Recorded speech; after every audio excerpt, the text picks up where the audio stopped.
لا ومحسسني ان انا شغاله في وكاله عبد الغفور البرعي وابنه. ايوه يا سيدي مضيت امال انا بكلمك ليه؟ ايوه الموضوع مضايقني جدا. ايه؟ ثانية واحدة. اوكي طيب يلا سلام مع السلامة. ايه؟ شفتي مروان؟ لا ما خدتش بالي، كنت بعمل حاجه مهمه جدا والله. منك لله. ومامي عندها علم باللي انت عملته ده؟ ما تتكلم يا ابني. مروان ما تقول لها. ما هي مش عارفة. انت عارفة ابنك عمل ايه؟ ما انا كنت هقول لك يا ادهم بس كنت هتقولي لي؟ تقولي لي ايه؟ يعني انت مستأذن من امك ان انت تاخد تاكسي وتيجي من النادي لغاية هنا ولوحدك؟ انت عارفة كده؟ تاكس يا مروان. انت مش مفهمني ان بابا صاحبك هو اللي هيوصلك؟ بتكذب كمان وتاكسي وبالليل؟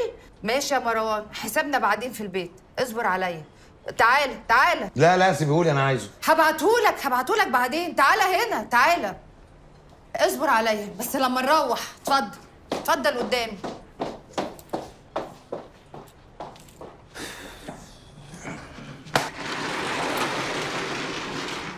اتفضل قدامي. ايه اللي انت كنت هتهببه ده؟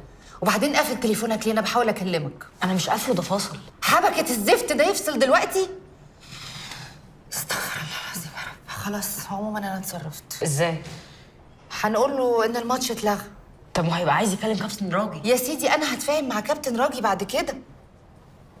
طيب بس يا مامي. مفيش بس يا مروان، ما تقعدش تبسبس لي. انت شفت شكله عامل ازاي اصلا لما عرف ان انت جايب تاكسي وبالليل؟ شحال بقى لما يعرف اللي انت جاي تقوله له. طيب ماشي. انت رايح فين؟ هروح. تروح ايه وزفت ايه دلوقتي؟ انا عايزاك تطلع له دلوقتي عشان تقول له ان انت كنت جاي عشان تطلب منه يصالحني. وانت عايزه تصالحي؟ مش عايزه تصالح ولا تنيل، بس مفيش حاجه تانية نقولها له. طيب يا ماما ممكن بقى تبطل رغي عشان انا عفاريت الدنيا بتتنطط في وشي دلوقتي. ممكن تسمع الكلام وتطلع تقول له اللي انا بقوله لك. يلا.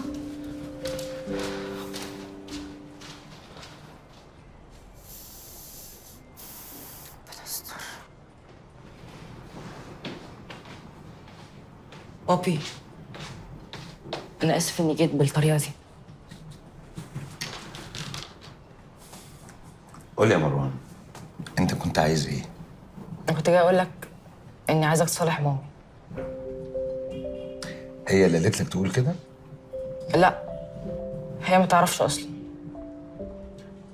طيب حبيبي، الحاجات دي بقى ما تتقالش هنا، تتقال في البيت. انا اسف. ما حصلش حاجه. انا عايزك بقى تركز كده وتهتم بالتمرين. انا عايز ماتش حديد. صحيح، الماتش اتلغى وبقى في مكانه تمرين. لا يا راجل مش معقول. هي كل مره تصدف فجاه اتفرج عليك يحصل حاجه. بوخه دي. مش مشكله، مره تانية. يلا عشان نروح مع بعض.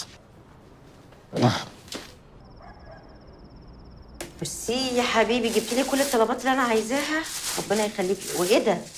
ايه الحاجات دي؟ دي صوصات. ما انا عارفه، غريبه قوي، اشمعنى يعني الصوصات دي؟ ده كتير قوي، احنا عمرنا شايف 24 ساعه ماسك التليفون. وحشني يا ريري، عامله ايه يا ميمي؟ انت فينك يا سوسو؟ لا بتتقلي عليا يا ديدي اهو. بص يا ريكو، عشان تريحي نفسك، ابنك يوسف ده بكره يكبر ويكلم ستات وبنات. اعتبر ابويا زيه زي يوسف، اعتبريه عيل من عيالك وكبري دماغك.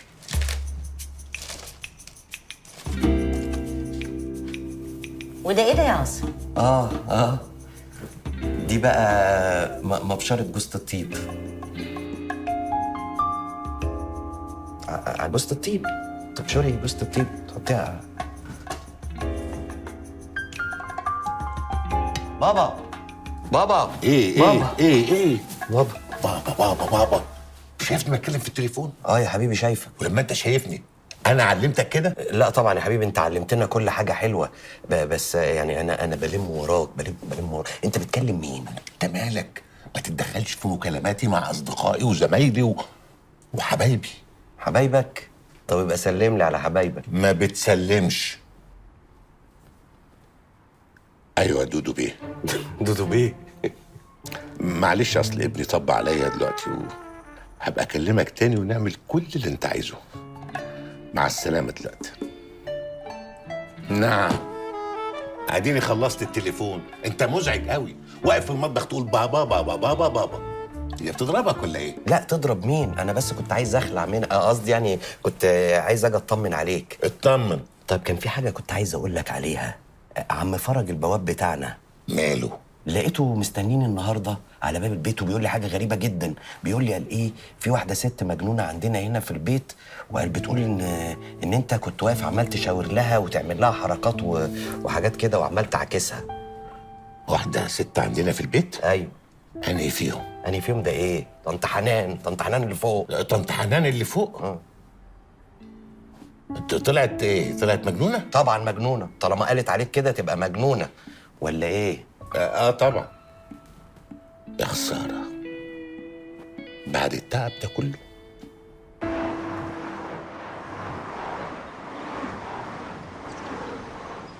كده برضو يعني انا اقعد اتعب نفسي وابعت لك في اغاني على الفيسبوك وانت ما تفتحيهاش؟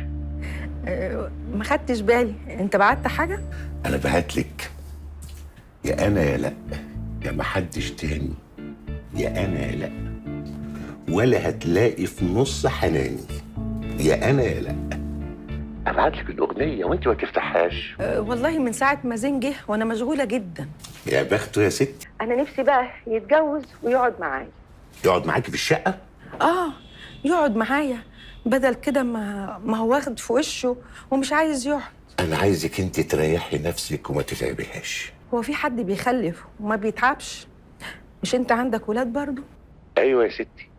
احمد اللي عمل زي ابنك وهاجر على كندا، وعاصم بقى اللي انا قاعد معاه في البيت. بس خدي بالك انا اللي بصرف على البيت كله كله.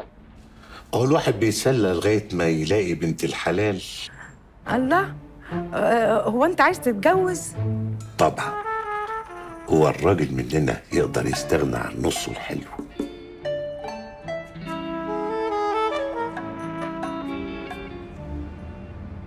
المهم يعني هتروح ماتش الواد مروان؟ ان شاء الله. الحمد لله الموضوع عدى على خير. طب الحمد لله. اسكت. ايه؟ مش امبارح وانا قاعده مع محمد اخويا بنتفرج على فيلم قلت له على فكره العربيه دي تربو. لقيته لف لي كده وقال لي وانت من امتى يعني مهتمه بالعربيات وعارفه دي تربو ولا مش تربو؟ كنت هقول له من كلام عاصم على العربيات بس اتكتمت بقى، حطيت لساني في بقي بدل ما يدخلني في سين وجيم وحوار. نفس اللي حصل معايا مع ريكو لما حكيت لها على موضوع مبشره جوزة الطيب اللي قلت لي عليه. ايه اللي حصل؟ نفس السين والجيم. لا بقول لها حسن شركه بيحط جوزة الطيب في كل الاكل. انا قلت لها كده فعلا. المهم بقى سيبك من ريكو والكلام الفارغ ده. طبخ لنا ايه يا ابو علي النهارده؟ يا رب يا رب يا اولاد، يا رب يا رب يا رب يا رب. ما توعي يا ياسمين بقى. هو لسه الماتش ابتدى. بس هي مش غلطتك انت لوحدك، غلطتي انا كمان اني وثقت فيك انت وامك. لو سمحت سيبني. بوبي عن اذنك.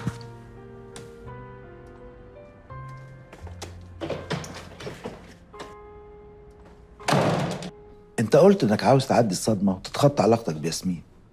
ياسمين بس؟ انا عايز اتخطى ال 25 سنه كلهم، مش عايز يبقى لهم اثر خالص. على فكره انا مش عايز حاجه معينه، حتى الحاجات اللي كان نفسي احققها مش عايزها.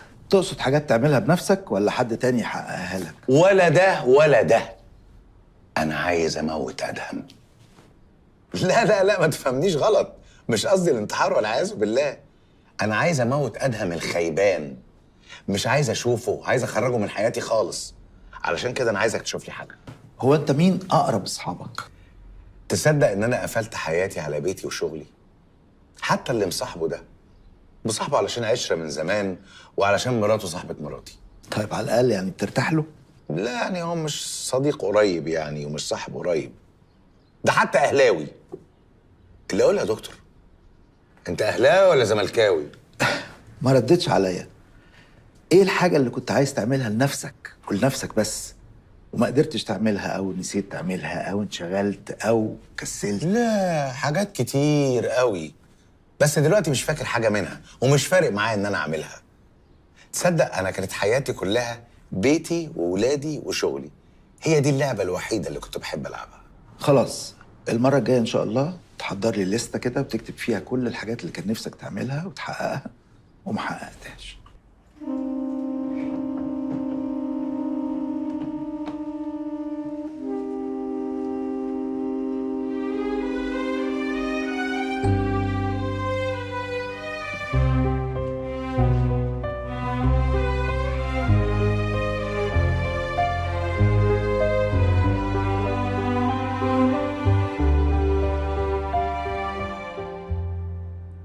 انت يا ريم،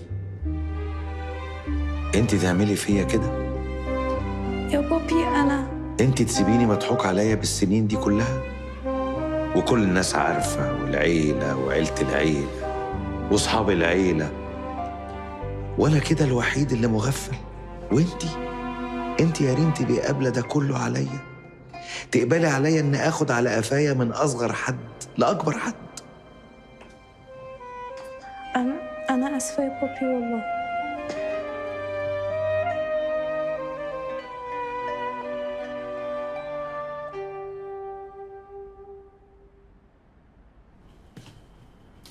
ايه اكتر حاجة عايزة تعديها؟ مش عارفة ابتدي منين. ابتدي من اكتر حاجة مضايقاكي. كل حاجة مضايقاني، كل حاجة. يعني مثلا ادهم حاجز اوضه في اوتيل عشان يريح اعصابه، ورامي كل حاجه عليا، البيت والفيلا كل حاجه متطربقه فوق دماغي انا. وده محسسك بايه؟ محسسني ان انا مخنوقه واني تايهه، ان المسؤوليه تقيله قوي عليا ومش عارفه اذا كنت هشيلها لوحدي ولا لا. محسسني انه لازم اقف جنب ولادي عشان ما يحسوش ان الطلاق مأثر عليهم. لازم اقف جنب مروان اللي نفسيته زي الزفت وبطل يروح التمرين، وريم اللي خايفه تتعقد من الجواز من كتر اللي بتشوفه بيني وبين ابوها. ولازم اراعي امي عشان ما تزعلش وما تحسش ان البيت كله نكد وانها تقيله علينا.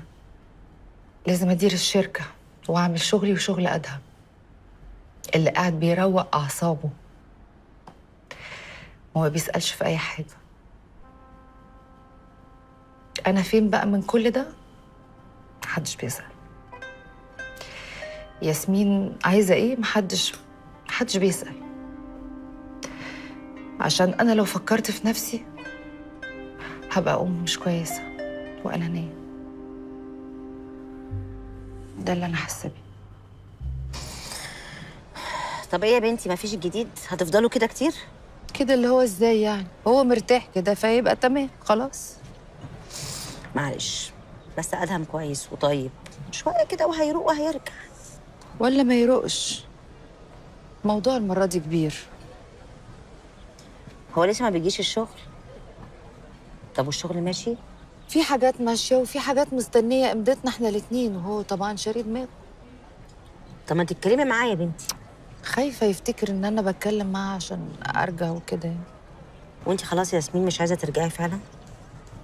انا عايزه ارجع حياتي الطبيعيه من غير اي ضغط نفسي، عشان انا بجد تعبت. انا اسفه، انا اتلهيت في مشاكلي وما سالتكيش. ايه بقى شاكه في عاصم ليه؟ في ايه؟ يا سلام عليك يا ياسمين، انت في ايه ولا في ايه؟ انا عموما سايباه براحته. براحته اللي هو ايه يعني؟ هو بيعمل ايه؟ 24 ساعه قاعد شات على الموبايل. بيضحك لمين ولا مع مين ولا على ايه معرفش. يمكن بيتفرج على حاجه على النت. بيتفرج على حاجه على النت؟ ايه بقول لك، شات على الموبايل عمال يكتب، واول ما عدي قدامه يخبي الموبايل، يدخل الحمام ياخد الموبايل معاه. لا وبيطول قوي دلوقتي في الحمام. ده بيشتري حاجات للمطبخ لا يمكن يكون عرفها غير من واحده ست. طب عرف منين بقى مبشره جوزة الطيب دي؟ مبشره جوزة الطيب؟ هي ليها مبشره؟ تصدقي انا برضو زيك اول مره اعرف. تصدقي لا يكون اتعرف على واحدة على النت بتعرف تطبخ. انت عارفة عاصم بيحب الأكل قد ايه؟ يعني بكتير وممكن يعرف كوثر مثلا. اه والله. والله العظيم ضحكتني وانا مش عايزه اضحك. تخيلي لو كوثر بقت ضرتك. والله هم شبه بعض بجد، يستاهلها. بس أنا ما شكش في عاصم. عاصم آخره هيقعد يرغي مع واحدة على النت. يا سلام، وده عادي كده، انا ممكن اعديها؟ لا طبعا. بعدين مش كفايه عمي سامي واللي عمله فيا؟ أنا بموت في الراجل ده. ده الراجل ده مسخرة. انا هموت واعرف بيجيب كميه الستات اللي بيتكلمها دي كلها منين. راجل غريب بجد. سيبيه براحته مادام مش على دماغك. مين اللي قالك انه مش على دماغي؟ على دماغي طبعا. أيوة بس مش عامل لك مشاكل يعني يا ريكو. طبعا، ده هو عامل المشاكل نفسها.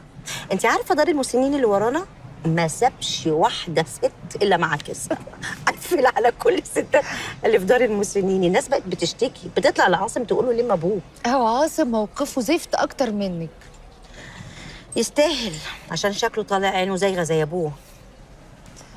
طب ما تروح للدكتور حاتم اللي احنا بنروح له. يا شيخه ليه؟ يعني انتوا اللي فلحتوا قوي. وبعدين انت عايزه عاصم يدفع فلوس في حاجه زي دي؟ عاصم اخره يدفع فلوس في مبشره كوس الطيب. طب ولو عرفتي مين هتعملي ايه؟ ده اقسم بالله لاقطعهم واعجنهم بحتت كده وافرمهم، وبعد كده ابشرهم بمبشره جوز الطيب اللي فرحان لي بيها. مبشره جوز الطيب ده انا عايزه خلاط نشاط يجيبهولي. يا حبيبي ما انا كمان عايز اعمل التارجت. انت فاكرني مش شغال؟ انا فاضل لي بس كام بوليصه كده واخلص. حاضر حاضر. يا ساتر. فاضلك قد ايه على التارجت؟ ما عملتش منه 40%. يا نهار ابيض. انا مش عارف اعمل ايه بقى. الشهر ده هيبقى زي الشهر اللي فات ولا ايه ظروفه؟ وهتعمل ايه مع صاحبك؟ صاحبي مين فيهم؟ ادهم. ادهم مش طايقني. شايفني راجل مش جدع عشان خبيت عليه. كنت اعمل ايه يعني؟ كنت اقول له عشان اخرب البيت؟ هو عنده حق بس مش قوي. حكايه قوي بقى ومش قوي دي والله وجهات نظر. يعني انت لو مكانه هتعمل ايه؟ مكانه؟ ما انا فعلا مكانه. انا مثلا اهلاوي والواد يوسف ابني ملوش في الرياضه خالص، وريكو هتتجنن عشان تخليه يلعب اي لعبه وكل يوم تتخانق معاه، وانت عارفه الحاجات دي ما بتجيش بالخناق. لا يا عاصم مالكش حق. لازم تخلي الولد يلعب اي رياضه. لما يكبر هيقفش عليك ويقول لك ما لعبتنيش اي لعبه ليه؟ انا وانا قده كده كنت بفضل اقول لا لا، كبرت لا بعرف اعوم ولا اركب عجل، وبحاول اتعلمهم دلوقتي مش عارفه وندمانه والله العظيم. تركبي عجل ايه يا اميره؟ انت هتسخطي من تاني. انت عايزه تركبي عجل في السن ده؟ وبعدين لو كنت لعبت يعني سباحه كنت هتبقي مين يعني؟ رانيا علواني؟ طب اسكت وخليك في ابنك. لما يكبر وتلاقيه محقق حاجه كده هتفرح وتتبسط بيه وهيفتكرها لك على فكره. اقعد معاه كده بالهداوه وافهم منه. ما بتحبش تروحي النادي ليه؟ ما يمكن حصل حاجه افهم. بتعرفي تقنعيني انت.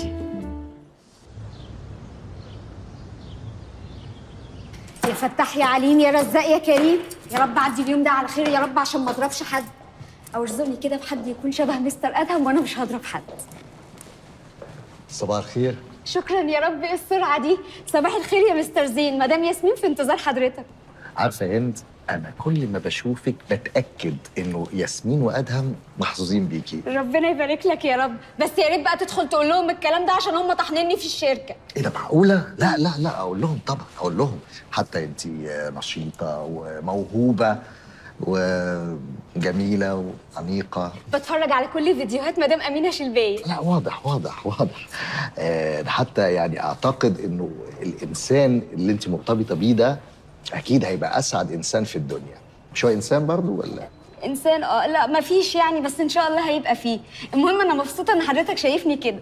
لا لا، شايف طبعا. بقول لك ايه، هو مستر ادهم بيجي الفتره دي؟ خالص، ده قطع ميه ونور، وسايبين الشغل كله عليا انا، وانا تعبت بقى ونفسي اتجوز واقعد في البيت. يا خبر. طب انت عندك فكره هو قاعد فين دلوقتي؟ انا حاجزه له بنفسي اوتيل. ايه ده؟ الموضوع بايظ خالص. خربانه. عارفه يا هند، انت ليكي عندي هديه كبيره قوي لما اجيلك المره الجايه. مبسوط قوي ان انا بتكلم معاكي. انت من ساعه ما جيت لي اول مره اشوفك بالشكل ده. حاسس الحياه مش مظبوطه كده والدنيا متلخبطه. مش جايز انت اللي مش متظبط؟ لا ده اكيد. قول لي يا ادهم، ايه اللي حصل بينك وبين مراتك وعيالك خلاك تقلب عليهم بالشكل ده؟ كدبوا عليا يا ياسر، عاملوني كأني عدوهم، وكأني غريب عن البيت وبره الدايرة اللي قفلتها حواليا سنين طويلة. ايه يعني؟ يعني خبوا عليك حاجة؟ أيوه. فيها ايه يعني؟ ما كلنا بنكذب. انت نفسك كدبت عليا لما قلت لي ان مفيش اي حاجة بينك وبين ندى، او انا كده عدوك؟ لا، ما تقارنش دي بدي. أنا ما انكرش إن أنا في استلطاف بيني وبين ندى، مش أكتر من كده يعني. بس احنا مختلفين في حاجات كتير قوي، وديك شفت بنفسك خرجت لوحدها في الفجر مع الجروب. ايوه، يعني ده بقى اللي مضايقك ولا موضوع ياسمين وعيالك؟ كل حاجة، كل حاجة يا ياسر. أنا حاسس إن العيب فيا أنا، المشكلة فيا أنا مش عارف أتأقلم مع الناس اللي حواليا. ما هو لو على ندى فأنتوا أكيد مختلفين. أنت اللي اخترت إن أنت تعجب ببنت أصغر منك، عايزة تعيش حياتها وبمزاجها وتتنطط هنا وهناك، وما تنكرش إن هو ده اللي عجبك فيها. أيوة، أنا ما قلتش حاجة، بس أنا مش كده. الزمن ده غير الزمن بتاعنا. ما تقارنش ندى بياسمين، واوعى تستنى انها تبقى شبهها. مين قال لك ان انا عايز ندى تبقى شبه ياسمين؟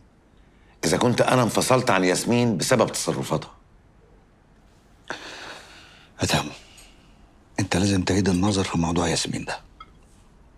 عم اسكت بقى، انت هتعمل لي فيها حكيم زمانك. خلاص يا سيدي، انا ما بفهمش حاجه. روح بقى للدكتور بتاعك قول له ان صاحبي قال لك كده وشوف هيقول لك ايه. وبعدين كل الطعميه السخنه اللي انا عاملها دي، شايف حد بيعملها كل دي. يا مال عامله كده ليه؟ كل جبنه احسن.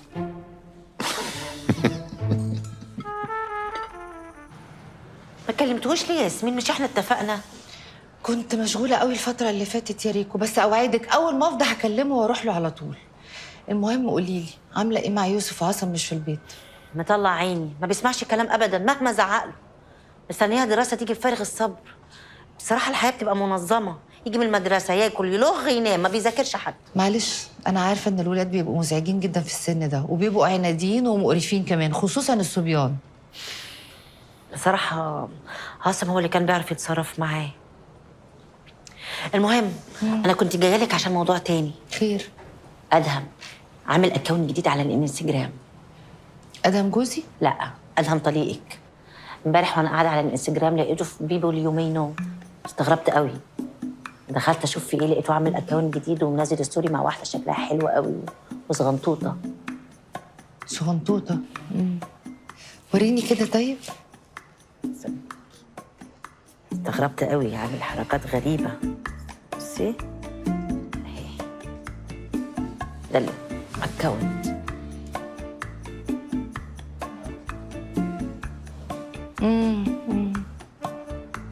طب ثواني كده وهرجع لك تاني.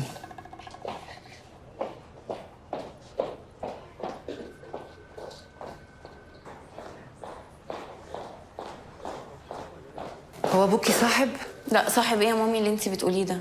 امال مين اللي هو متصور معاها دي ومنزل صوره على الستوري؟ انت عرفتي منين؟ يعني انت كنتي عارفه ومخبيه؟ لا والله انا ما اعرفش حاجه، انا سالت سيف وسيف قال لي ان دي واحده صاحبتهم معاهم في الشله عادي. صاحبتهم ولا صاحبته هو؟ مش عارفه يا مامي والله. طب وبعدين انا كنت عايزه اكلمك بصراحه في موضوع تاني. خير؟ سيف عايز ياخد ميعاد معاكي انتي وبوبي علشان يجوا هو واهله ويتقدموا لي. انت شايفه ان ده وقته يا ريم؟ امال وقته هيبقى امتى يا مامي؟ انت مش شايفه ان ابوكي سايب البيت ومش فاضي، مشغول بيصاحب وكده يعني؟ هو المفروض يفضل كده يعني يا مامي؟ هو مش المفروض بقى يجي يشوفني ويشوف اهل سيف وكده يعني؟ طب خلاص سيبك من بوبي، انتي موافقه طيب اقول لهم يجوا؟ انت عارفه رايي في الموضوع ده، انا اساسا مش موافقه على سيف، وانت عارفه الموضوع ده من الاول، لكن تمام قولي لباباكي ونشوف هنعمل ايه. يعني ايه الكلام ده يعني يا مامي؟ يعني انتي مش موافقه ومش هتقابليهم؟ انا ما قلتش كده على فكره، انا قلت خدي راي باباكي. يعني هتقابليهم وتكلميهم وحش صح؟ انت عبيطه يا بنتي، وانا من امتى بعمل كده مع حد؟ طب مامي انتي مش موافقه ليه؟ حاسه ان الولد خفيف، بعدين دخله مش كويس قوي من شغله، ده غير ان كل شويه بقى بيتنطط لنا زي الفرقالوس كده، معاهم عليهم. بس انتي موافقه ان هم يجوا صح؟ ايوه يا ستي موافقه. المهم بس شوفي باباكي وبعدين نبقى نتكلم. ربنا يستر بقى. انا اصلا بابي من ساعه ما ساب البيت يا مامي وهو ما بيردش عليا. طب وهتعملي ايه؟ افكر. تمام. بعد مرور المدة دي وانتي وأدهم بعاد عن بعض، حاسة بإيه؟ مش عارف، في الأول حسيت إنه كده أحسن. بعد شوية حسيت إنه إحنا واخدين بريك من بعض وشوية وهنرجع. عشان كده كنت بحاول طول الوقت أخبي عليه موضوع مروان عشان البيت ما يتخربش أكتر من كده. طبعا في وسط الزحمة دي كلها نسيت إن إحنا اتطلقنا وإن المواضيع وصلت لأكتر من كده. انتي عايزة ترجعي له؟ تهيألي في حاجات كتير قوي اتكسرت بينا. حتى لو رجعنا مفيش حاجة هتتغير، هنرجع تاني لنفس الخلافات. مش عايزة ترجعي مثلا بالزمن لورا وتتفقوا على كل الحاجات اللي اختلفتوا عليها بعد كده؟ ما فكرتش في الفكرة دي خالص. أنا كل اللي بفكر فيه دلوقتي إن أطلع من الكابوس اللي أنا عايشة فيه. حاسة إن أنا في حدوتة بايخة قوي ملهاش أي لازمة. في إيدك تكتبي على فكرة حدوتة غيرها، أو تكتبي حاجة لطيفة تفتخري بيها عشان تحكيها لأحفادك. أنا عايزك المرة الجاية تيجي وأنت كاتبة حدوتة تانية خالص غير اللي أنت عايشة فيها.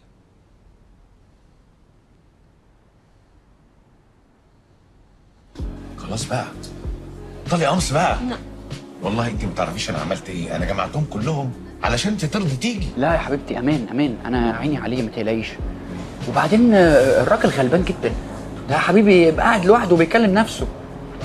لا مش لوحده، ما انا واقف جنبه يا ريم، يعني شايفه من بعيد.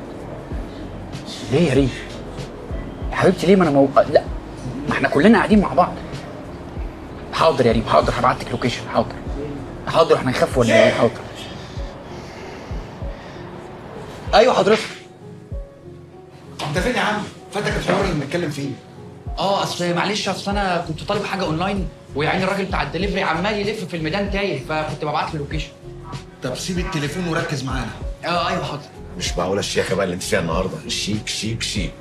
خلاص بقى صافي يا لبن. خلاص حصل خير. على فكره لما كلموني انا فكست لهم. ليه يا حبيبتي بس؟ كنت تروحي وتقضي يومك وتنبسطي، والله ما كنتش هزعل. ما انا بصراحه بقى طمعت في الويك اند اللي نقضيه مع بعض. لا ده انا عامل لك بروجرام هيجننك. ديمو ندوش تعالوا. استني. لا احنا هنعمل نوش، يعني لازم تبقى بايكر اصلي ومعاك مكنه جديده. معايا ضل حبيرو. ما تكلموا يا عم، شوف وصل لفين. بحاول اكلمه اهو. انت فين يا نيل انت؟ انا جنبك هنا بس بعمل حاجه وجاي. طب يلا انجز بقى، والله همشي واسيبك. خلص جاي لك يلا. طب يلا خلص.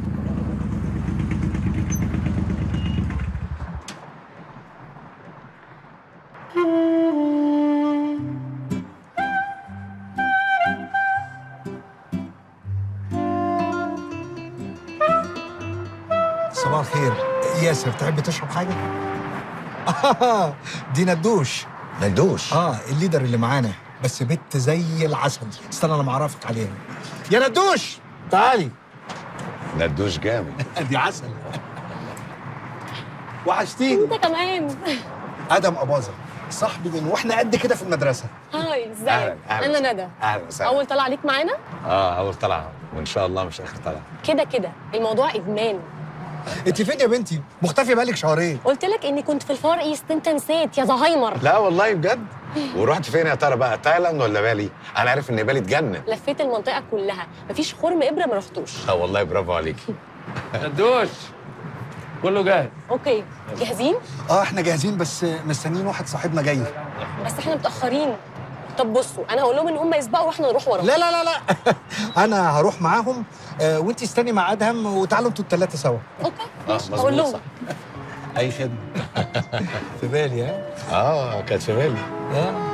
انا خدت بالي انها في بالك. حبيبي. انت فين الله يخرب بيتك؟ أنا شايف تطورات كبيرة قوي ما شاء الله، يعني من غير ما تتكلم. اكيد. احكي لي. شوف يا دكتور، انا كنت حابس نفسي في دايره ما بين الشغل والبيت. اتاري ان في حياه تانية خالص، حياه جميله فيها ناس تانية ودنيا تانية.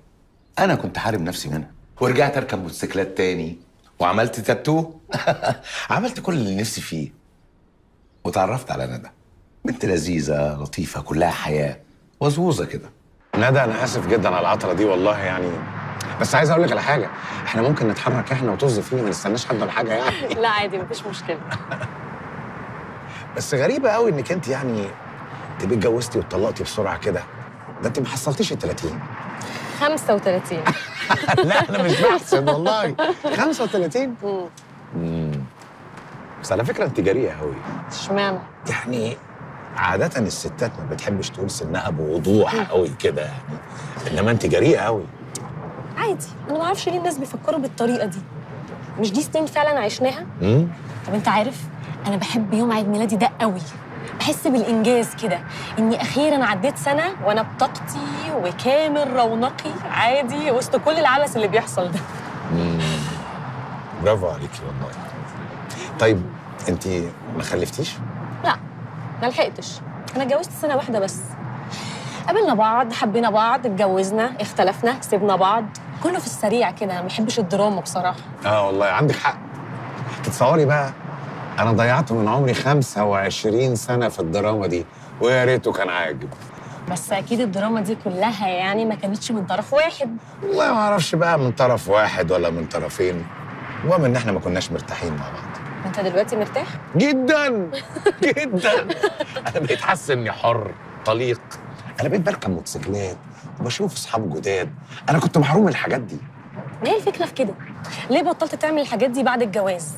يعني مفهوم الجواز عند بعض الناس غريب قوي، حبسه، لازم نعمل كل حاجه مع بعض ونفضل نعمل الحاجات اللي كنا بنعملها قبل الجواز عادي يعني، ما دام ما فيهاش حاجه غلط. انت صح، انا اللي اكتشفت ده متاخر. بس ملحوقه، مش انت معانا الويك اند ده؟ لا انا معاكم على طول على طول.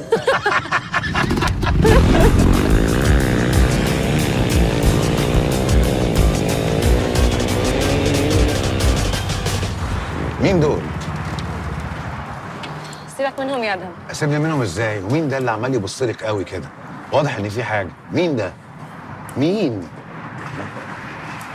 ايه ده ايه ده ايه ده ايه ده؟ ايه اللي انت بتعمله ده؟ انت اتجننت ولا ايه؟ يلا يلا. انت راجل كبير مش عايز امد ايدي عليك. تمد ايدك على مين؟ انت اتجننت؟ لو قربت منها خطوه شوف هيحصل لك ايه. سيبك منه يا ادهم، ده بق. لو ما قلتليش مين ده دلوقتي حالا انت عارفه انا هعمل ايه. كلمني انا هنا، انت عايز منها ايه؟ ده ادهم جوزي. ايه؟ وبقى وريني بقى اذا كنت هتمس منها شعره انا هسجنك وهعينك. على فكره لو ما مشيتش فعلا هيحبسك. يلا بينا بقى، يلا بينا. يلا اتكل على الله، اتكل على الله. يلا يا ادهم. لا مفيش يلا، لغايه ما اخد شويه الصيع بتوع دول ويمشوا. يلا.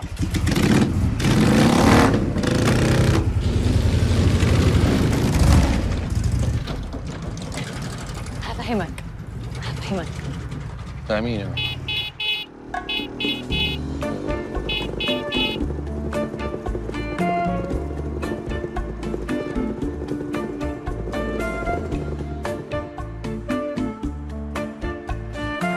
مستر ادهم، معاك حكايه ولا ايه؟ حكايه ايه؟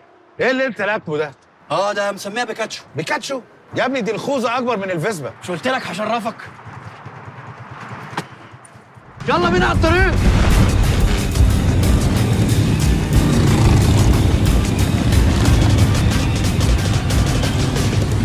قولي لي بقى ايه موضوع عادل ده؟ ولا موضوع ولا حاجه. انا قابلت عادل في جروب بيركب موتوسيكلات زي ما انت شايف، وانا بحب اركب موتوسيكلات زي ما انت شايف. حبينا بعض واتجوزنا. يا بالسرعه دي؟ انا حياتي كده، ما باخدش وقت في اي حاجه، كله بسرعه بسرعه بسرعه كده. لا بس انا في مواضيع لازم الواحد يديها وقتها، لازم يفكر فيها شويه، خصوصا لما تكون مواضيع مصيريه زي الجواز مثلا. ده مشروع عمر، عايز تأني وتريث. تأني وتريث؟ لا مش تريث بقى، تريث. كلام قديم مش كده؟ لا مش قديم، بس يعني هو اعمق من انه يتقال لواحده تافهه زيي. لا ليه بتقولي على نفسك كده؟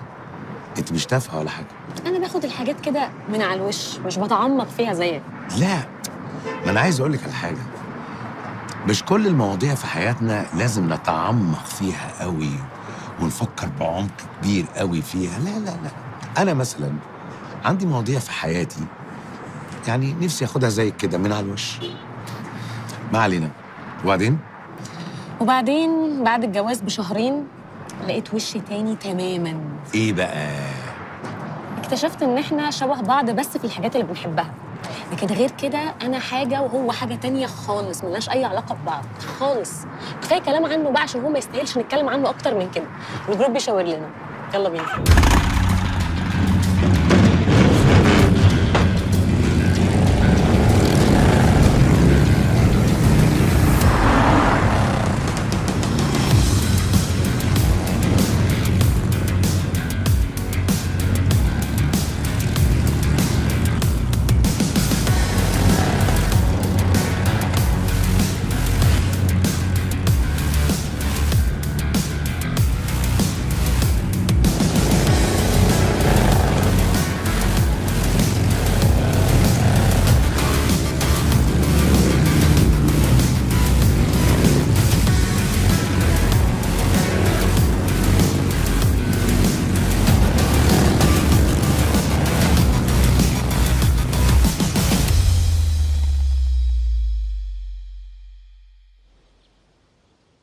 الاخبار؟ الفكره اترفضت. يو يا مامي، دي تالت فكره تتبعت لهم. مامي واحنا في البيت؟ وبعدين الفكره دي اساسا انا ما كنتش موافقه عليها وما كنتش حباها. ما هو برضه بابي لما كان هنا كنا بنقعد سوا بنعمل برين ستورمينج، وكان عنده افكار برضه يا مامي. ازيك يا دوم؟ كده برضه اتصل بيك الفتره دي كلها ما تردش عليا، احنا مش عشره يا اخي ولا ايه؟ معلش يا عاصم والله، بس انا كنت محتاج افصل شويه. من ناحيه فصلت، انت فصلت جامد. بسم الله ما شاء الله، اللي يشوفك ما يعرفكش، بقيت واحد تاني. الله اكبر الله اكبر. تشربوا ايه؟ احنا ما اتغديناش. ايه يا بابا، ايه ما اتغديناش دي؟ معلش يا دوم، انت عارف بابا بيحب يهزر على طول يعني، بس لو هناكل قشطه مفيش مشكله. ماشي. قول لي بقى ايه الحكايه؟ الحكايه ان ريكو طالبه الطلاق وطردتني من البيت. طردتنا؟ مرحبا بكم في نادي المطلقين الدولي. لا انا ارمل، انا في النادي اللي ريحكوا على طول. إيه انتوا فرحانين كده ليه؟ في ايه يا دوما؟ انت فرحان فيا؟ ابدا والله، ده انا فرحان لك. بص، حياتك هتتغير تماما. طبعا يا اخويا، ما هو واضح اهو. قاعد ومروق دماغك ومفرفش ومدلع نفسك على الاخر. ده انا قلت هاجي الاقي دقنك لحد وسطك. ليه يعني يا اخويا؟ يعني المفروض تبقى متضايق ومكتئب من اللي حصل. المهم انا جيت لك انا وبابا النهارده عشان مش عارف اعمل ايه، ويعني موضوع الطرد ده جه على غفله ما كناش عاملين حساب. طب وانا اعمل لك ايه بقى دلوقتي؟ اوعى تقول لي اكلم لك ريكو. يا ريت. طب ماشي، مش دلوقتي، على الاقل يعني شوف لنا حته اي مكنه كده نتوه فيها. تتوه فيها؟ ليه؟ انتوا عليكم مراقبه ولا ايه؟ ده الكلام ده ايه اللي تتوه فيها وبتاع؟ بابا تيموز. سوري، انا ما اعرفش ان عندك ضيوف. لا تعالى شرف. عاصم صديقي. اهلا وسهلا. عم سامي ابو عم سامي، على فكره القصه بتاعت سوبرمان دي حلوه قوي. يا وسهلا. الاستاذ شريف الغزالي. اهلا وسهلا. رجل اعمال؟ لا فنان. فنان. ايه الضيوف اللطاف دول؟ احنا مش هنخرج ولا ايه؟ لا هنخرج طبعا، بس عايزين نشوف حل لمشكلتهم. لا انا ما عنديش مشكله ملهاش حل. الله، ايه الراجل الحلو ده؟ يا اهلا، شريف فهمني على كل حاجه. نورتوا بيتي. لا بس ما شاء الله البيت جميل فعلا. احنا بس مش عايزين نتقل عليك. ما انتوا اتقلتوا خلاص. ايه ده من اولها كده؟ يا عم بهزر، عيش حياتك. حلو قوي بيتك ده بصراحه. عايش فيه لوحدك؟ يا عمي عايش فيه لوحدي. يا ريتك بقى تشوف لي كده اوضه نوم بحمام، يكون فيه شامبو، شاور جل، كريمات، عشان انا عندي السكر. بابا شاور جل وشامبو ايه والسكر؟ انت بتعالج بالشامبو؟ احنا هنتأمر اي حاجه. يا عمي يتأمر براحته، تحت امرك يا عمي. لذيذ صاحبك قوي يا ادهم. يا بختك باصحابك. راجل جدع، ما بيخبيش عليها حاجه. احنا هنبتدي نلقح بقى. طب انا هشاهد الجدع ده عليه. لا بقول لك ايه، ايه؟ ما تجيبش سيره المشكله دي خالص، مش عايز اتكلم فيها، ونبه على باباك ما يتكلمش فيها خالص، ما يتكلمش مع ياسر. ها حاضر بقى. بس انا عايزك تعرف ان انا والله ما كان قصدي خراب البيوت في حاجه خالص. طيب ايه يا جماعه مالكم في ايه؟ تلاقيهم بيتكلموا في المشكله. بابا المشكله بتاعته. كان كاتب يا سيدي اميره صاحبته على الموبايل عنده حسن شركه. مراته قفشته، اضطربنا وجينا في شنطنا بس يا بابا انت هتفضحنا كده. نزلتنا على لحم بطننا. انا بس بقول له ان هو غبي، لو كان قال لي من الاول كنت قلت له هيعمل ايه. ده على اعتبار انك خاين قديم يعني. ولا خاين ولا حاجه يا اخي، انا كنت عايز اقول لك يعني اكتب اسمها عادي على الموبايل وابقى امسح الشات اول باول. ياه، ده انتوا قدام قوي. في فكره اذكى من كده بكتير. ايه؟ ركزوا معايا. انت هتعمل جروب على الواتساب اسمه وظائف خاليه، وتدخل صاحبتك على الجروب ده. عمر ما مراتك ما هتفكر تخش على جروب زي ده، ولو دخلت على اسمها مش هتلاقي اي حاجه في الشات بينكم، وتشقلب انت بقى وصاحبتك على الجروب. يا ابن اللعيبه مجرم. ولو عملت الجروب ده بقى وبدخلني معاك واتفرج، ده لو اميره دي مزه يعني. ستي يا عم ياسر دي ست محترمه. وعشان محترمه ما ينفعش تبقى مزه. لا اصل انت مش واخد بالك، اصله في بينه وبينها حاجه كده وبيغير عليها قوي. غيور. انتوا هتطلعوني مسرح انتوا الاثنين مش كده؟ سيبكم بقى من المسرح دلوقتي وشوف لي الحته اللي هنام فيها ارجوك، عشان انا نعسان جدا والاكله كانت تقيله قوي. تحت امرك عمي، بس الحلو كان نازل. كده النوم طار. انزل بالحلو.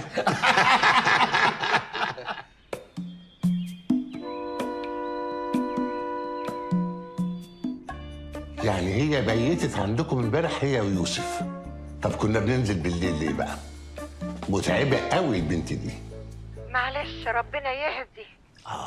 ربنا يهديهم يا ستي. يعني ينفع ان احنا ننزل في مصاص الليالي على لحم بطننا وفي الاخر نبات عند ناس غرب؟ شوف بقى بصراحة ربنا أنا مش مستريحة خالص لحكاية قعدك مع ياسر ده. ليه؟ انتي تعرفي عنه حاجة؟ هو واد قلعبان كده وأنا خايفة عليك، يعني ممكن يبوظ أخلاقك. هو فلتان بس مش للدرجة دي يعني. أنا هعرف كويس قوي ما نجرفش معاهم وهلتزم الاستقامة. لا لا لا لا، بصراحة أنا مش عايزاك تنجرف خالص.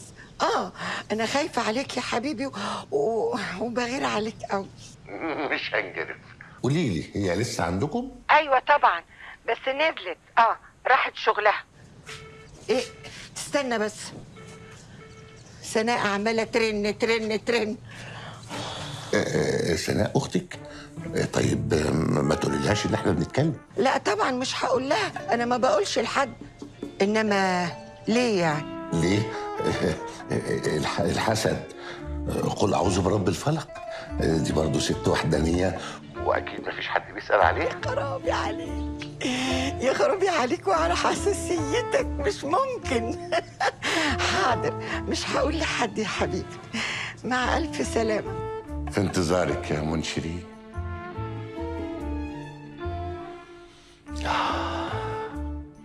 دودو.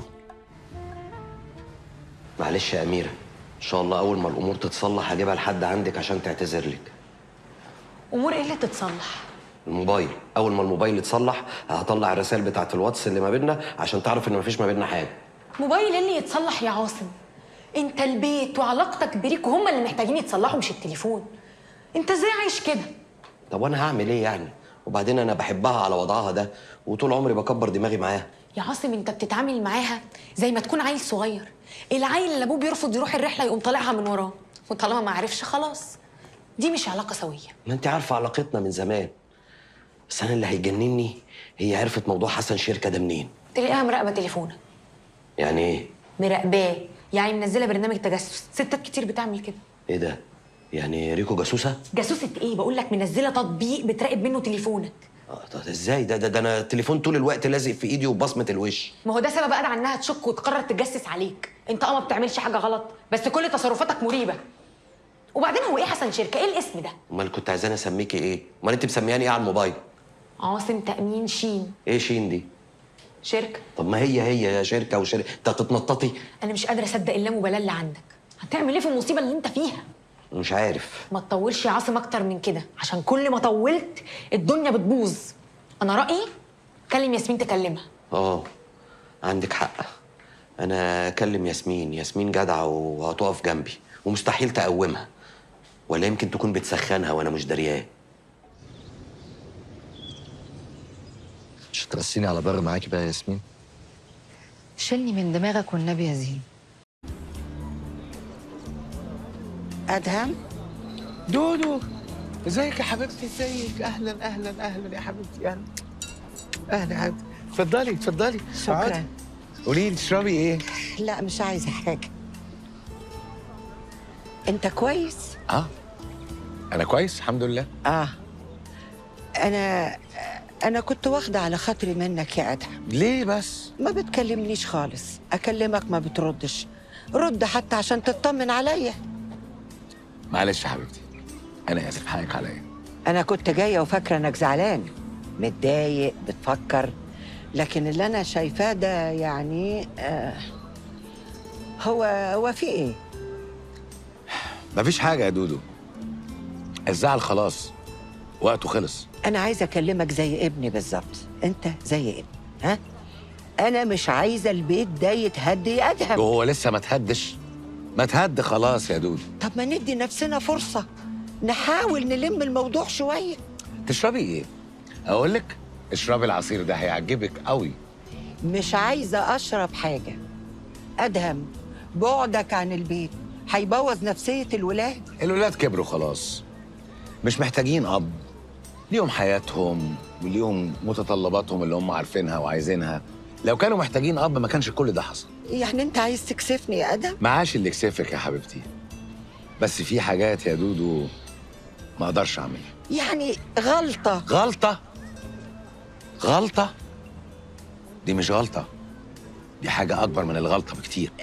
انت راجل البيت، انت ممكن تسامح عشان المركب تمشي يا ادهم. انا نطيت من المركب دي خلاص يا دودو، ماليش مكان فيها. خلي بنتك هي اللي تسوق، دي قبطان قوي جدا، خليها اللي تكمل. اوبا فانتاستيك، ضيوفك جامدين موت يا ادو. شريف لم نفسك. نادية مامة ياسمين، شريف الغزالي صاحبي. لا لا لا لا، ما تغفلنيش يا ادهم. بقى حبايه الكريز دي مامة ياسمين؟ لا لا لا يا جدع انت تلم. الكراش الجديده يا لئيم. الله الله الله الله الله، ايه الحكايه؟ يا اسكت. انت سايب صاحبك يعاكس حماتك وانت واقف تتفرج وبتضحك؟ ما هو معذور، بس ما انت زي القمر، هنعمل ايه بس يا دودو؟ طب معلش عن اذنكم، انا مضطره امشي. ادهم، عشان خاطري فكر في اللي انا قلته لك، عشان خاطري يا ادهم. ها؟ انت قلت لي اسمك ايه؟ شيري الغزالي. يا ريت يا شيري توعيه، تقول له يعني يرجع بيته في حضن مراته وولاده. يا ريت، يبقى كتر خيرك. من عيون شيري يا حبيبه قلبي. ماشي يا شيري، ماشي. مع السلامة، مع السلامة يا حبيبتي.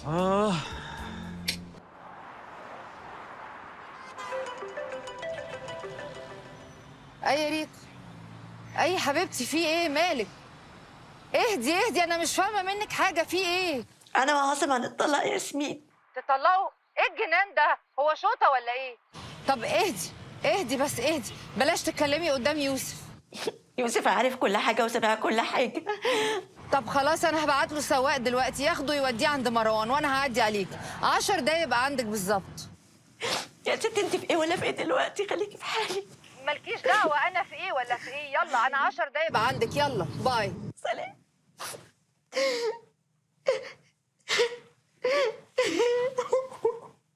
قول لي بقى، ايه رايك في المكان؟ تحفة. لا ما تقوليش تحفه والاكل جميل وتقعد تسكتني ارجوك. بصي، انا ما كنتش بحب الاماكن دي لان دايما بفضل اكل البيت. بجد؟ اه ده انا بحب الاكل ده قوي، بحب اقعد اجرب حاجات جديده، يعني اي مكان يتفتح جديد كده لازم اروح اجربه. انت فايتك كتير قوي على فكره. فعلا انا فايتني كتير قوي. زي ايه؟ وما تقوليش نغير الموضوع او نتكلم في حاجه تانية او مش عايزه اتكلم ارجوك. انت عايزه ايه؟ عايزه نبقى صحاب. انت تعرف عني تقريبا كل حاجه، من اول اخواتي اللي في دبي لحد جوازي وطلاقي من عادل، ده حتى مشاكلي مع بابا تعرفها كلها، وانا ما اعرفش عنك اي حاجه. مش فاهمه بقى، انت مش ضامني ولا هتطلع في الاخر جاسوس ولا ايه حكايتك؟ ايه مش ضامنك دي يا بنتي؟ يا بنتي انت اللي مكبر نفسك يا ديمو. انت مش عارف احنا في الايام اللي فاتت دي عملنا كام حاجه. سافرنا ورجعنا صد رد في نفس اليوم، ده غير الكروازه بقى بالموتوسيكلات في الشوارع، وكمان طبقنا الوش الصبح عشان بس نشوف الشروق. انا اي حد في سني اصلا ما يعرفش يعمل الحاجات دي خالص. ده عادل لو كنت طلبت منه يعمل ربع الحاجات دي كان زمانه مفرهد مني في الشارع. بجد حرام عليك يا ياسمين، بجد. يعني يوم الاجازه تاخديني وتقعدي تلفي بيا وتبرمي بيا في كل حته، ممرمطاني. هو في ايه يا ادم؟ هو انت ليه غاوي تنكد عليا؟ انا مش فاهمه ليه كل ما نخرج لازم نرجع متخانقين، وبعدين ايه المشكله يعني لما نروح نسهر عند اصحابنا في الشاليه؟ يا ستي ما تروحي لوحدك وانا لازم اجي معاكي يعني؟ دي حاجه غريبه قوي، مش معقول. انا يوم الاجازه ده بستناه بفارغ الصبر علشان انام. تنام واروح لوحدي؟ ليه ان شاء الله؟ ولا مطلقه ولا ارمله؟ الساعه في ايدك كام يا ياسمين؟ الساعه 1 يا ادم. يعني احنا لازم نقضيها صباحي علشان حضرتك ما تبقيش ارمله ولا متطلقه، مش كده؟ على فكره انت بقيت اوفر قوي، والحياه بقت لا تطاق، وانا خلاص جبت اخري ومش قادره. ايه؟ رحت فين؟ لا انا اهو معاكي اهو. هو انا قلت حاجه تضايقك؟ لا لا خالص خالص، كملي. اكمل ايه؟ طب انا كنت بقول ايه؟ قولي لي، خلصتي اكلك؟ اه خلصت الاكل. طيب تمام. ليه، هنقوم ولا ايه؟ شكرا لو سمحت. لازم اروح انام في الاوتيل، انا تعبان قوي قوي. امال فين النشاط اللي كنا بنتكلم عنه من شويه؟ انا حسدتك ولا ايه؟ انت لسه دلوقتي قايله قضينا يوم طويل ومن النهار وكروزنج وشقاوه والغروب خلاص البطاريه خلصت، لازم انام، مش قادر. ماشي زي ما تحب. عاجبك اخرة اللعب بديلك من ورا مراتك؟ ادينا اتطردنا في الشارع اهو، تشوف ابوك بيطرد قدام عينيك وتسكت؟ معلش يا بابا حقك عليا، ما انا كمان اتطردت. الله، انت غلطان يا اخي، لكن انا مالي؟ انت مالك ده ايه؟ انت بتخلع؟ بعدين يا بابا دي شقتها وانا سبت البيت ومشيت، ايه اللي هيقعدك؟ هتقعد انت ازاي؟ ما يوسف قاعد، اشمعنى هو؟ يوسف ايه اللي قاعد؟ يا بابا يوسف ده ابنها مش انت اللي ابنها. وبعدين ريكو مصدومه شويه، فانا قلت ابعد عن وشها السعادي عشان المواضيع ما تكبرش. هي لسه المواضيع ما كبرتش يا ابني، احنا مطرودين بشنطنا وعلى لحم بطننا، وديك عمال تلف وهو مش عارف تروح فين. انا هروح شقه احمد اخويا. شقه احمد اخوك؟ اخوك احمد عنده شقه؟ هو ايه اللي اخوك احمد عنده؟ اخويا احمد عنده شقه. اخويا احمد اللي مسافر ومديني مفتاحها، انت نسيت ولا ايه؟ اخر نسيت اقول لك ان انا اجرتها. يا نهار اسود ومنيل، يا نهار اسود ومنيل. انت اجرت شقه احمد كمان يا بابا؟ حرام عليك، يعني مش مكفيك اجرت شقتنا كمان اجرت شقه احمد؟ عاجبك البهدله اللي احنا فيها دي؟ نروح فين دلوقتي؟ يا ابني احنا نرجع تاني لريكو، نطيب خاطرها بكلمتين، وانا اتعهد لها انك مش هتعمل كده تاني. طب ما تذنبني وتحطني في النوتي كورنر احسن يا بابا، ريكو جايبه اخرها. الله يا اخي، بقول لك نلف شويه وبعدين نرجع نتسحب كده، ويا اما نلاقيها نامت او هديت. طب افرض بقى ان هي لا نامت ولا هديت، نتهزق تاني؟ طب اسمع، بالنسبه لصاحبتك حسن. ايه صاحبتك حسن دي؟ حسن شركه اللي انت بتخون مراتك معاها. انت خلاص خلتني بخون مراتي معاها؟ يا بابا حرام عليك، والله العظيم ما بخونها، انتوا كلكم ظالميني وانت ظالمني، والظلم ظلمات. ظلمات؟ على بابا يا عاصم. بابا هات تليفونك، خلينا اكلم ادهم، انا تليفوني اتكسر. انا تليفوني ما فيهوش رصيد، انت عارف انا ما بشحنش تليفوني الا بالشديد القوي. انت لحقت تخلص كارت الشحن ابو 100 اللي انا جبته لك امبارح؟ وبعدين هو في شده اكتر من اللي احنا فيها دي يا بابا؟ اتفضل ترن له بس، اوعى يغفلك ويفتح. رد يا ادهم انت كمان. عارف يعمل لك ايه يا ادهم؟ بس قول لي، انت عارف انت شايل القايمه بتاعتك فين ولا لا؟ يا بابا قايمه ايه بس؟ وده وقته؟ غبي، حد يعمل كده؟ غبي فعلا. شكر يا بابا، اهو اللي حصل بقى النصيب، هنعمل ايه؟ انا اقصد اقول لك حد مراته تطرده يروح ماشي كده على طول؟ يا ابني طبل لها، طبطب لها، اتمسح لها، اتنحنح لها. ايه كميه المترادفات اللي انت بتقولها دي؟ كان لازم اتبت طبعا. ما هو احنا لو ما كناش اجرنا الشقق بتاعتنا ما كناش اتبهدلنا البهدله اللي احنا فيها دي، وكنا فضلنا بكرامتنا. انا بقول يعني على اساس ان احنا نازلين من غير غدا. النهارده كانت عامله صينيه كوسه بالبشاميل وميكس جريس.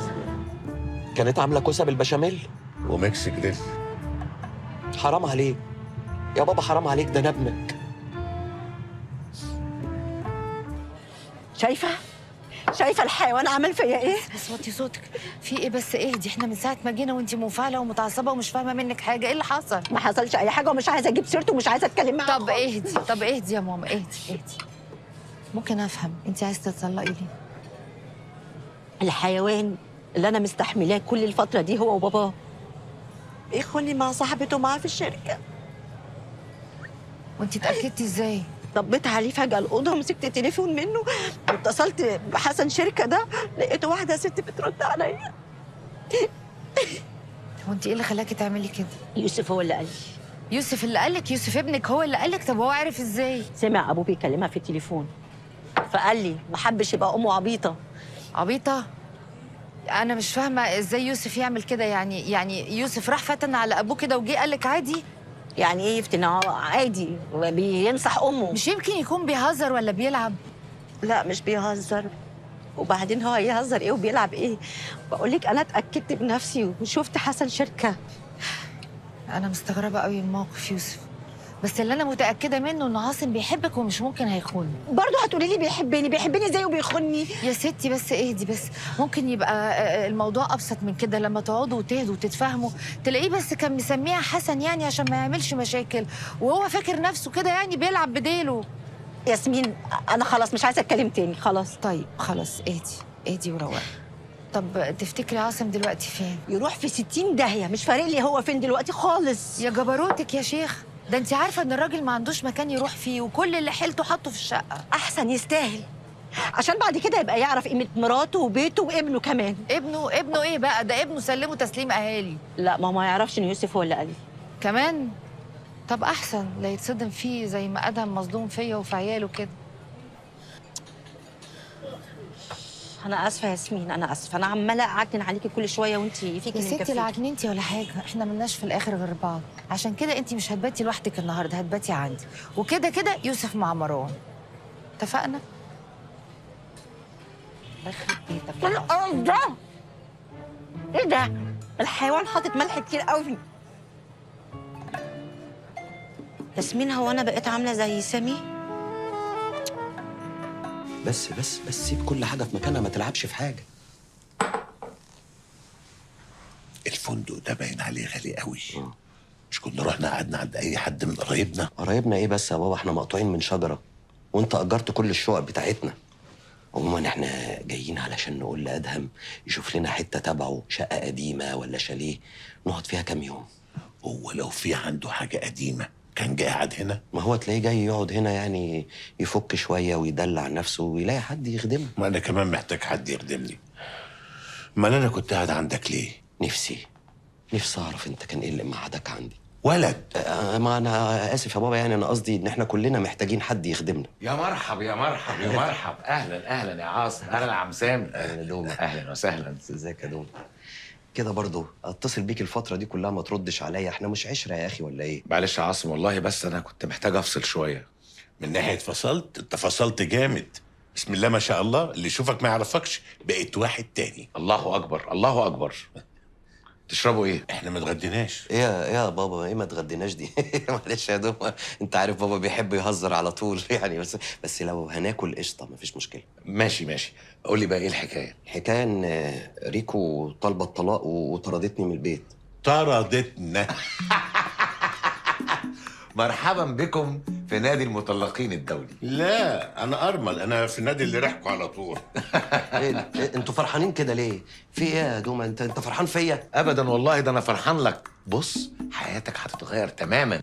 طبعا يا اخويا، ما هو واضح اهو، قاعد ومروق دماغك ومفرفش ومدلع نفسك على الاخر. ده انا قلت هاجي الاقي دقنك لحد وسطك. ليه يعني يا اخويا؟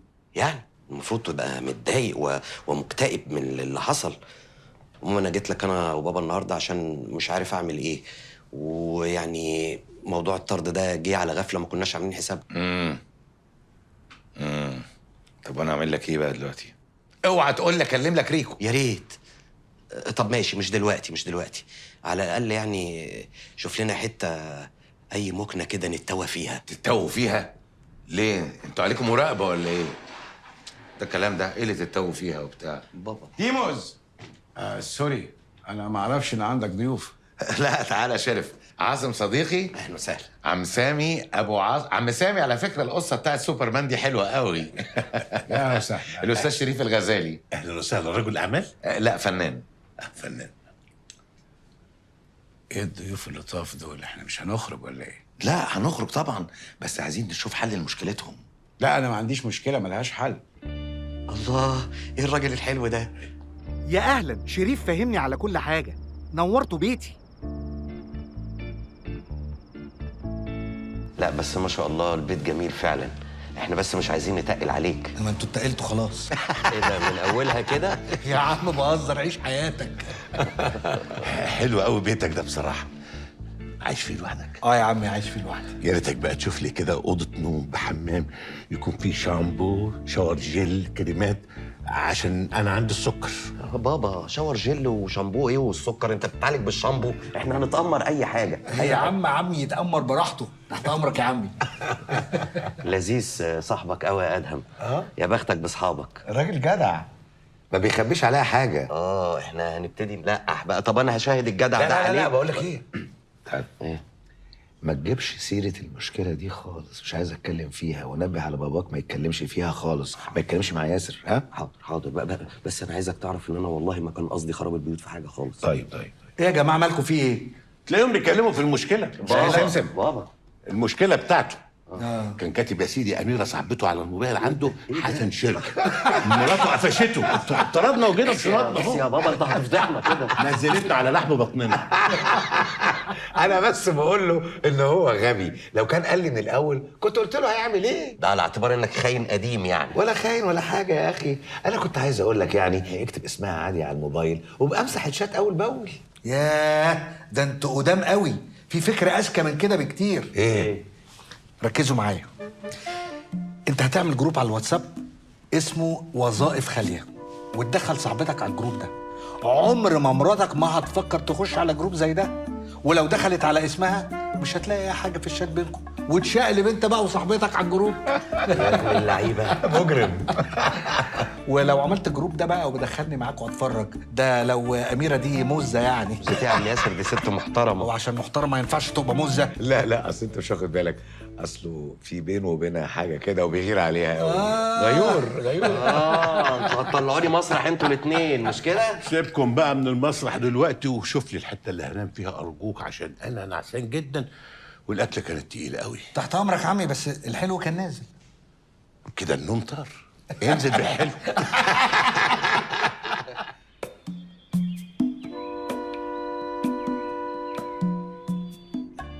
يعني هي بيتت عندكم امبارح هي ويوسف؟ طب كنا بننزل بالليل ليه بقى؟ متعبه قوي البنت دي. معلش ربنا يهدي. ربنا يهديهم يا ستي. يعني ينفع ان احنا ننزل في مصاص الليالي على لحم بطننا وفي الاخر نبات عند ناس غرب؟ شوف بقى بصراحة ربنا أنا مش مستريحة خالص لحكاية قعدك مع ياسر ده. ليه؟ انتي تعرفي عنه حاجة؟ هو واد قلعبان كده، وأنا خايفة عليك، يعني ممكن يبوظ أخلاقك. هو فلتان بس مش للدرجة دي يعني. انا هعرف كويس قوي ما نجرفش معاهم وهلتزم الاستقامة. لا لا لا لا، بصراحة أنا مش عايزاك تنجرف خالص. أنا خايفة عليك يا حبيبي وبغير عليك قوي. مش هنجرف.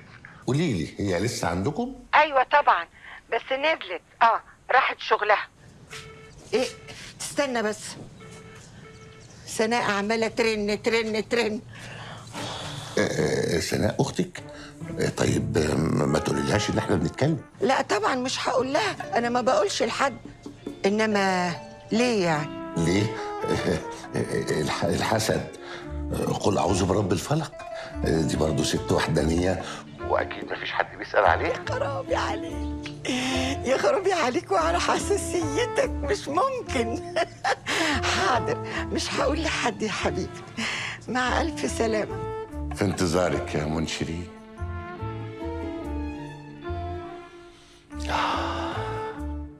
دودو معلش يا أميرة، ان شاء الله اول ما الامور تتصلح هجيبها لحد عندك عشان تعتذر لك. امور ايه اللي تتصلح؟ الموبايل، اول ما الموبايل يتصلح هطلع الرسائل بتاعه الواتس اللي ما بيننا عشان تعرف ان مفيش ما بيننا حاجه. موبايل ايه اللي يتصلح يا عاصم؟ انت البيت وعلاقتك بريك هم اللي محتاجين يتصلحوا مش التليفون. انت ازاي عايش كده؟ طب وانا هعمل ايه يعني؟ وبعدين انا بحبها على وضعها ده وطول عمري بكبر دماغي معاها. يا عاصم انت بتتعامل معاها زي ما تكون عيل صغير، العيل اللي ابوه بيرفض يروح الرحله يقوم طالعها من وراه، وطالما ما عرفش خلاص. دي مش علاقه سويه. ما انت عارفه علاقتنا من زمان.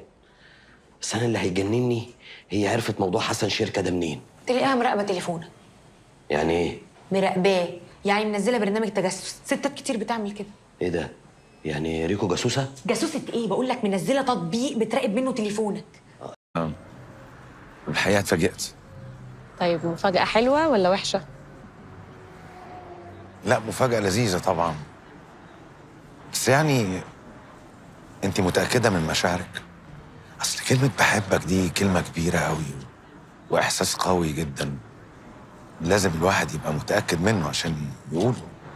انا مش متاكده من اي حاجه في حياتي قد ما انا متاكده اني بحبك. بس انت بقى مشاعرك ايه؟ انا طبعا معجب بيكي جدا طبعا ومفيش شك ان انا بتشد ليكي يعني، واكيد مع الوقت هقرب منك اكتر. يعني لسه مش بتحبني؟ لا بحبك طبعا وانتي عزيزه عليا قوي وغاليه عليا، بس انا يمكن تفكيري قديم شويه في الحته دي يعني، علشان اقدر اتاكد من مشاعري واحاسيسي علشان اقدر اقولها. انت براحتك، اعمل اللي انت عاوزه.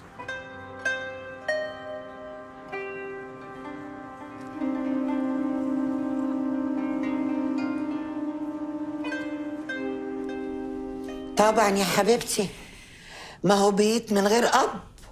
شكل ياسمين قدامك وبتلقحي كلام. كان زمان ابوها قاعد معاها بيساعدها. حرام عليك ياسمين، ادهم برضه مزودها شويه. لا يا سناء، لا احنا اللي غلطانين، بس بنكابر. ايوه بس برضه ادهم مزودها شويه. انت عارفه زين كان بيكلم ريم عشان يساعدها. وزين يساعد ريم ليه؟ عشان ابوها مش موجود؟ لا، المفروض الولاد يكلموا ابوهم. انت عارفه زين بيحب ولاد ياسمين قد ايه. ربنا يهدي الحال يا رب. ربنا يهدي الحال. بقول لك ايه، ما تدخلي حد كده واسطه بينهم، حد محترم زي استاذ سامي. سامي؟ طب وانت تعرفي سامي منين؟ سامي ما انا شفته في الحفله اللي اتنكدنا فيها كلنا، شكله كده محترم وممكن ادهم يسمع كلام. لا مش المفروض ندخل بينا حد غريب. المفروض اللي غلطان يعتذر، الغلطان يعتذر. طيب هدي نفسك بس عشان الضغط العالي اللي عندك. قولي لي بقى طبخه ايه النهارده؟ طبخت اكل قد كده، بس كله بياكل من بره، مش عارفه ليه. عيال عجيبه وامهم اغرب.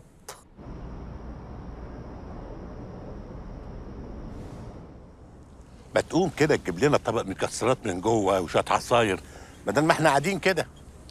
بابا انا حاسس ان احنا متقلين على ياسر قوي، عايزين نبقى نحاول كده نجيب اكل ومكسرات. ايه نجيب اكل ومكسرات؟ انا ربيتك على كده؟ الصراحه لا، انت عمرك ما عملتها. عيب اللي بتقوله ده، عيب. انت كده بتشتم الراجل في بيته. بشتمه ايه يا بابا؟ ده احنا مش هينفع نفضل منفضين كده داخلين طالعين بايدينا فاضيه. ايدينا فاضيه؟ انت عارف يا اخويا الرشه دي تكلفنا كام؟ ما تتكلف يا بابا زي ما تتكلف، المهم منظرنا قدام الناس، وبعدين عشان ما نقلش من ادهم قدام صاحبه. ايه الكلام البلدي ده؟ الناس هنا ما يعرفوش اللي انت بتقوله ده خالص ولا في دماغهم. وبعدين يا اخويا اللي عاوز يتشبرق من جيبه. انت اللي عكيت مش انا. يا بتاع حسن شركه. انا بتاع حسن شركه؟ يا بتاع طنط حنان.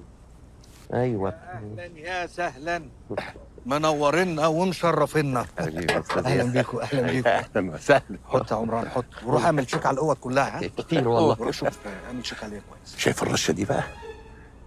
بقيمه معاش شهرين. اتفضلوا حبيبي. يا اهلا يا سهلا. ملاح احبابه ناس اصحابه. انا انساكم معقوله دي؟ هو انا ورايا غيركم؟ بقول لك ايه، كنت عايز اقعد معاك كده اقول لك كلمتين. طب بابا تعالى نشوف ايه البتاعه دي. بتاعت ايه؟ البتاع اللي هناك دي ايه؟ دي بتاع حلوه قوي. تعالى بفرجك بتاعت عليه. ايه؟ تعالى بس. شو بابا بيحب يلعب. بقول لك ايه، انا بكلم شريف ما بيردش، ايه النظام؟ يا عم تلاقيه هنا ولا هناك ولا شاف له لوحه عايز يشتريها. فنان الواد ده برضه. دماغ. ايه ايه اللي ايه وانت مش كنت مع ايه عايز ايه؟ ندى كنت مع ندى، ايه المشكله؟ لا اصل انا ملاحظ ان في اجواء لطيفه بينكم. يا عم انت ايه اللي بتقوله ده بس؟ بس انت يعني لسه خارج من ضرب الدماغ في موضوع ياسمين ده، يعني بتهيألي تهدى شويه كده قبل ما تخش في الماتش التاني. ماتش ايه وبتاع ايه؟ انت فاكرني ايه؟ مش فاكرك حاجه يا سيدي، بس انا شايفها داخله في العلاقه بقلب جامد ودايسه بنزين على الاخر. في فرق سرعات. فرق سرعات ايه يا ابني؟ انت بتقول ايه بس؟ انا مش فاهم والله العظيم، قصدك ايه يعني؟ ولا قصدي ولا مش قصدي، اعمل اللي انت عايزه وانبسط، بس انا خايف ان انت تتصدم. لا ما تقلقش عليا. على العموم انا عايز اقول لك ان انا متشكر جدا، لاني ما كنتش عارف من غيرك هعمل ايه الفتره اللي فاتت دي. انت عارف ليه يا ادم قلت لكم تيجوا تقعدوا معايا هنا؟ لانك راجل جدع. لا. ايه مش جدع؟ عشان انا وحيد. فاكر لما الشيف قال لك تيجي تقعد عندي وانت قلت انك ما صدقت؟ بصراحه انا ما صدقت تيجوا تقعدوا معايا. انا بخرج وبروح وبشغل نفسي وبنبسط،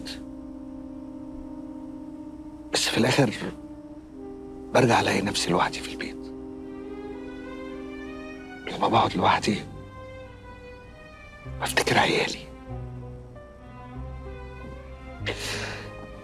وحشوني يا ادم.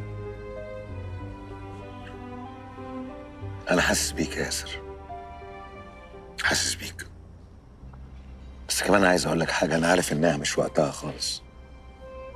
فاكر قبل موضوع الجواز ده انا قلت لك ايه؟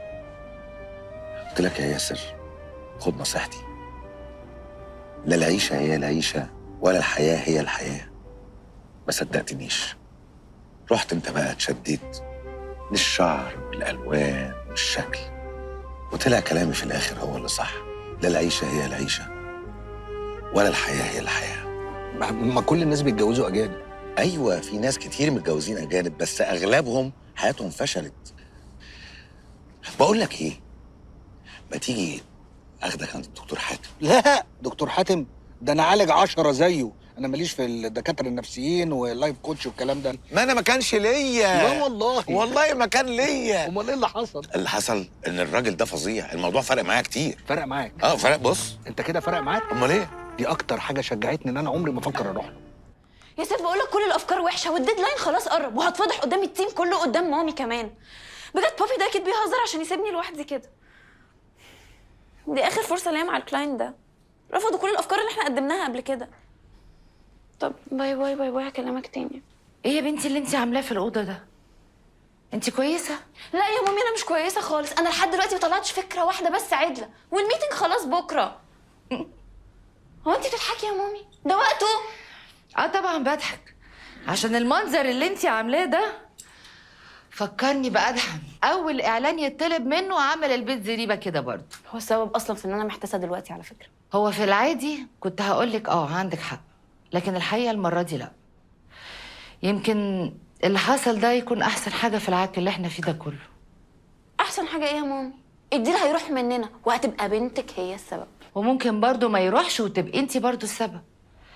انا اقصد يا حبيبتي انه انت طول الوقت كنتي معتمده على باباكي.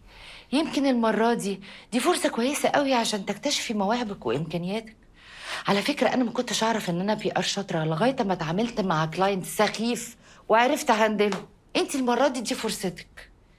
بصي يا حبيبتي، اسمعي شويه مزيكا وروقي اوضتك وغيري المود بتاعك وقومي ارقصي لك شويه، وفجاه هتلاقي الافكار طلعت. صدقيني وقولي لنفسك انا هعمل فكره ما حصلتش قبل كده، وشوفي ايه اللي هيحصل.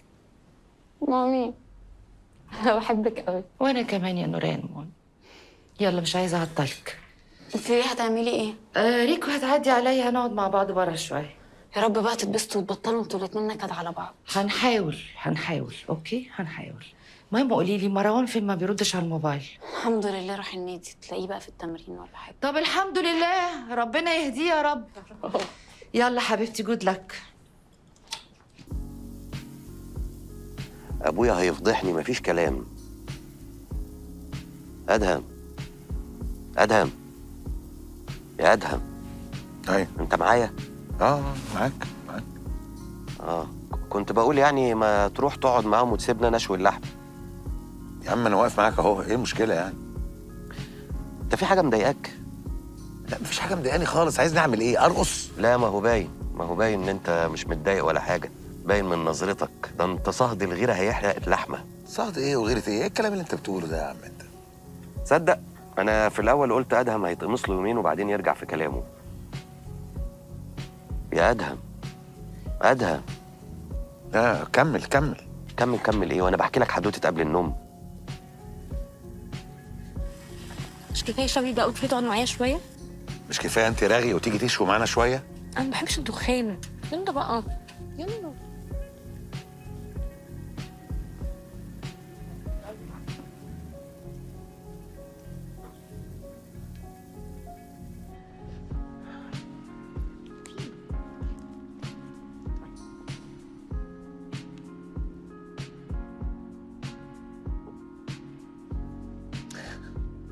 ما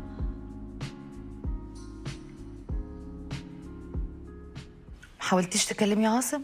انت بتقولي ايه؟ لا طبعا عمري ما هكلمه. البيه قاعد مع ادهم مبرطع. ايوه ما انت قلتي لي. وعلى فكره تلاقي ادهم هو اللي مقويه. لا يا اختي، اللي اسمه ياسر ده مقويهم هما الاثنين. انا عارفه الزفت ده طلع لنا منين هو كمان. يعني انت عايزاه يكلمك ويصالحك؟ لا انا لا عايزاه يكلمني ولا عايزاه يصالحني ولا عايزه اعرفه اصلا. ايوه بس انت يا ريكو ما تاكدتيش ان هو بيخونك. انت هتجنني يا ياسمين. يعني ايه ما اتاكدتش؟ بقولك شفته بعيني وسمعته بوداني. ايوه انت شفتي ان هو يعني عمل كده عشان يريح دماغه. انت هتقولي زيه؟ هو كلمك صح؟ لا والله لا كلمني ولا اي حاجه. شفتي ما كلمكيش، يبقى مش مهتم اصلا ولا معبرني لما صدق ان هو يخرج اصلا ويسيبني. يا لهوي عليك يا ريكو، انا مش عارفه انت عايزه ايه. عايزاه يكلمك ويصالحك وتتاكدي ونخلص من الموضوع ده وخلاص؟ مش عايزاه يصالحني وانا متاكده، بقولك متاكده. يا بنتي انت اتاكدتي ان هو كتب البنت باسم راجل، لكن انت ما اتاكدتيش ان هو بيخونك. انت ياسمين ليه دايما بتدافع عنه؟ عشان جوزك اهبل وعبيط وقلبه ابيض، اكيد ما يقصدش كل اللي حصل ده. اهبل وعبيط وقلبه ابيض؟ ده سخن وعامل زي ابوه. يا شيخه حرام عليكي، انا متاكده ان كل اللي حصل ده سوء تفاهم. لا مش سوء تفاهم، ده سوء تربيه. انا متاكده ان هو سايبك بس تهدي وهيكلمك ويصالحك بعد كده. ياسمين احنا ليه عملنا في نفسنا كده؟ ليه اتجوزنا؟ والله ما انا عارفه.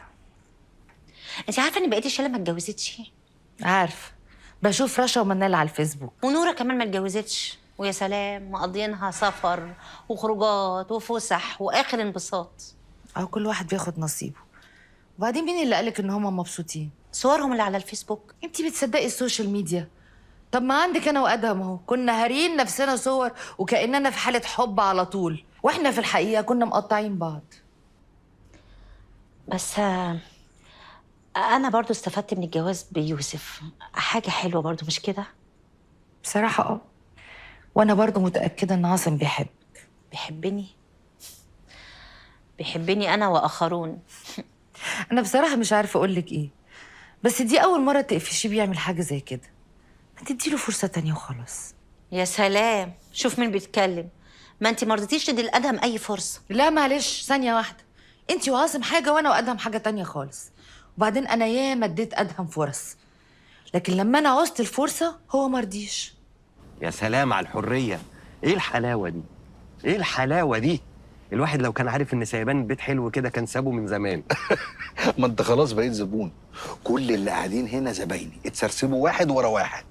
ياسر بقى الراعي الرسمي للسناجل والمطلقين. يا عم سامي، مش هتشوف لك بنت صغيره كده تعلمك الموتوسيكل كده وتنبسط؟ لا موتوسيكلات ايه بقى؟ عندي ديسك. شوف لي حد يلعبني 10 طاوله. يبقى نجيب لك واحده من على القهوه يا حاج سامي. ولد انا بتاع قهوه برضه. بابا عم سامي ملك دور المسنين. عم سامي ده عمنا كلنا، ملك الشقاوة والحواديت. حبيبي الله عليك يا عم سمسم يا عسل. أميرة، مش ممكن. أنا مش مصدق إن أنا برد عليك بصوت عالي وبقول اسمك كده من غير ما أكون مخضوض. والله. مصيبة ده انت. حسن شركة. يا جماعه مش هنسمع شويه مزيكا ولا ايه؟ لا مزيكة ايه ده، يا دوبك نمشي عشان عندنا طلعة الفجر. هتيجي ولا ايه؟ طلعت الفجر اللي هتطلعوها دي؟ ايه ده، انت مش طالع ولا ايه؟ لا مش طالع. مش طالع ليه؟ عشان زهقت.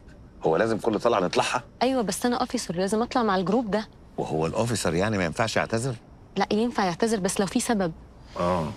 طب هطير انا بقى. هعدي عليكي بس بليز ما تلطعنيش كتير يا دودو. وانا امتى كنت نزلت في معادي؟ صراحة لا. باي مع السلامة. هو انت فعلا طالعة معاهم الطلعة بتاعت الفجر دي؟ ايوه، ما انت سمعتنا واحنا كنا بنتفق هنطلع. وانت عرفت ان انا مش موافق. طيب مش عايز تطلع اتس اوكي يعني تمام، بس انا لازم اطلع عشان انا ليا وظيفه، يعني مش بطلع زيك. يعني ايه مش بطلع زيك دي؟ ادهم في ايه يا حبيبي؟ ايه المشكله؟ انا عايزه اطلع، ما اظنش ان المفروض استاذن قبليها يعني، صح؟ لا مش مسألة استئذان يعني، بس على الأقل تاخدي رأيي. اخد رايك لو حاجه تخصنا احنا الاتنين، لكن دي حاجه تخصني انا لوحدي. ما اظنش المفروض يعني اقدم ريبورت عن يومي. هو أنا دلوقتي لما أبقى عايز أطمن عليكي بسميه ريبورت؟ وأنا لما أبقى عايز أعرف أنت رايحة فين وجاية منين وخارجة مع مين وراجعة إمتى، ده بتسميه ريبورت؟ ايوه يعني هو الليترلي اللي انت وصفته ده هو تعريف الريبورت. انا ما بعرفش اعمل كده يا حبيبي، وانت عارفني انا بحب كده الدنيا من غير قيود. بعدين ما تطلع معانا. انت مش عايز تطلع معانا ليه؟ انت وراك ايه؟ ما انت قاعد ما بتعملش حاجه وما بتروحش الشغل. لأني مش عايز أطلع، خلاص أنا زهقت من الحكاية دي. وعشان كده انا ما قلتلكش، عشان عارفه ان انت مش هتعوز تطلع. خلاص بقى يعني الموضوع مش مستاهل يا روحي. لا مستاهل. أنا ما بحبش أبقى زي الأطرش في الزفة. طب خلاص، ايه رايك الويك اند الجاي نقضيه مع بعض لوحدنا؟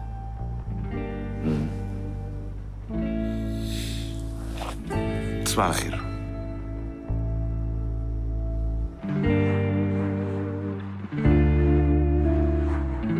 يعني دلوقتي ريكو هي اللي بقت مجنونه يا عاصم، مش كده؟ صاحبتك وانت عارفاها، هي قالت لك تيجي تكلميني؟ لا خالص، هي ما تعرفش ان احنا نتكلم. انا اللي قلت ان احنا نتقابل ونتكلم براحتنا، لان الكلام اللي احنا هنقوله ده ما ينفعش نتكلمه في التليفون. عاصم، انت عارف ان ريكو بتحبك وصعبان عليها قوي اللي انت بتعمله. ما هي السبب، هي اللي طول عمرها شكاكه، بتشك عمال على بطال فيا. انت هتستعبط؟ ده هي بنفسها قفشاك وانت مسجل اسم واحده باسم راجل. هو انا يعني عملت كده ليه؟ ما هو بسببها برضه. انا كنت سايب الست باسمها الحقيقي، كانت بتقعد تخرم لي دماغي وتعمل لي حوارات، اضطريت اكبر دماغي واغير اسمها، وبعدين دي زميلتي في الشغل، يعني وارد ان انا اتكلم معاها في اي وقت. يعني انت عاجبك قعدتك دلوقتي عند راجل غريب لا عنده اسره ولا زوجه ولا عيال وسايب ابنك؟ ده انت نفسك كنت بتغلط ادهم لما ما كانش بيرد على العيال في التليفون. ما هي برضو اللي عملت كده، مش هي اللي مشيتنا من البيت؟ ومش هي لوحدها، هي وابويا على فكره، لان ابويا اجر الشقق بتاعتنا كلها وجه قعد برشط عندنا في البيت، اضطرينا نقعد عند الراجل الغريب. بس على فكره انا مبسوط. مبسوط؟ لغايه امتى؟ ايه اللي لغايه؟ مش فاهم. يعني لغايه امتى هتفضل قاعد في بيت راجل غريب كانك قاعد في اوتيل وعايش الحياه المزيفه دي؟ يا ياسمين، ما انت عارفه البير وغطاه، انا المرتب بتاعي ما ينفعش ان انا اجر بيه بيت وفي نفس الوقت اصرف عليه، هعمل ايه يعني؟ ترجع البيت وتتصالحوا، وانا هاكد لها ان دي غلطه ومش هتتكرر تاني. ربنا يسهل، بس انا محتاج افصل شويه. على فكره انا لما بعدت عنها الكام يوم دول حسيت ان نفسيتي بقت احسن. تمام يا عاصم، افصل شويه بس ما تطولش، ولما تبقى جاهز ان انت ترجع يبقى قولي، وانا مش هجيب لها سيره خالص عن المقابله بتاعتنا دي. الا قول لي اخبار ادهم ايه؟ ادهم كويس. واضح انه كويس وعايش حياته. عايش حياته ايه؟ ده عايش حياه ممله ورتيبه، والله طول الوقت سهر وفسح وبقى بيركب موتوسيكلات. لا فعلا واضح انها حياه ممله ورتيبه. بيركب موتوسيكلات، ومش هو بس، ده هو وشريف وندى وناس تانية كتير قوي يركبوا بقى الموتوسيكلات سوا، وتشوفيهم بقى منظرهم مع بعض شكلهم ما شاء الله ايه يفرح. انا خفت اركب معاهم، بس هو ادهم جاب جمودية القلب دي ازاي كده وبقى بيعرف يركب موتوسيكلات من امتى؟ لا هو فعلا قلبه جامد. تمام، انا لازم امشي دلوقتي.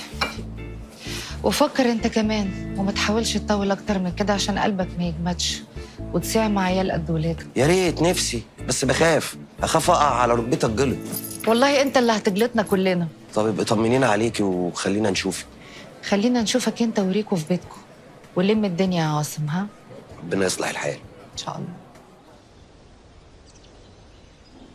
شوية طعمية بقى وسوسيس عاملهم بإيديا سخنين مولعين. ايه ده؟ ما بتاكلش ليه؟ مالك مزاجك مش رايق كده؟ عادي. لا ما هو انا مش مراتك.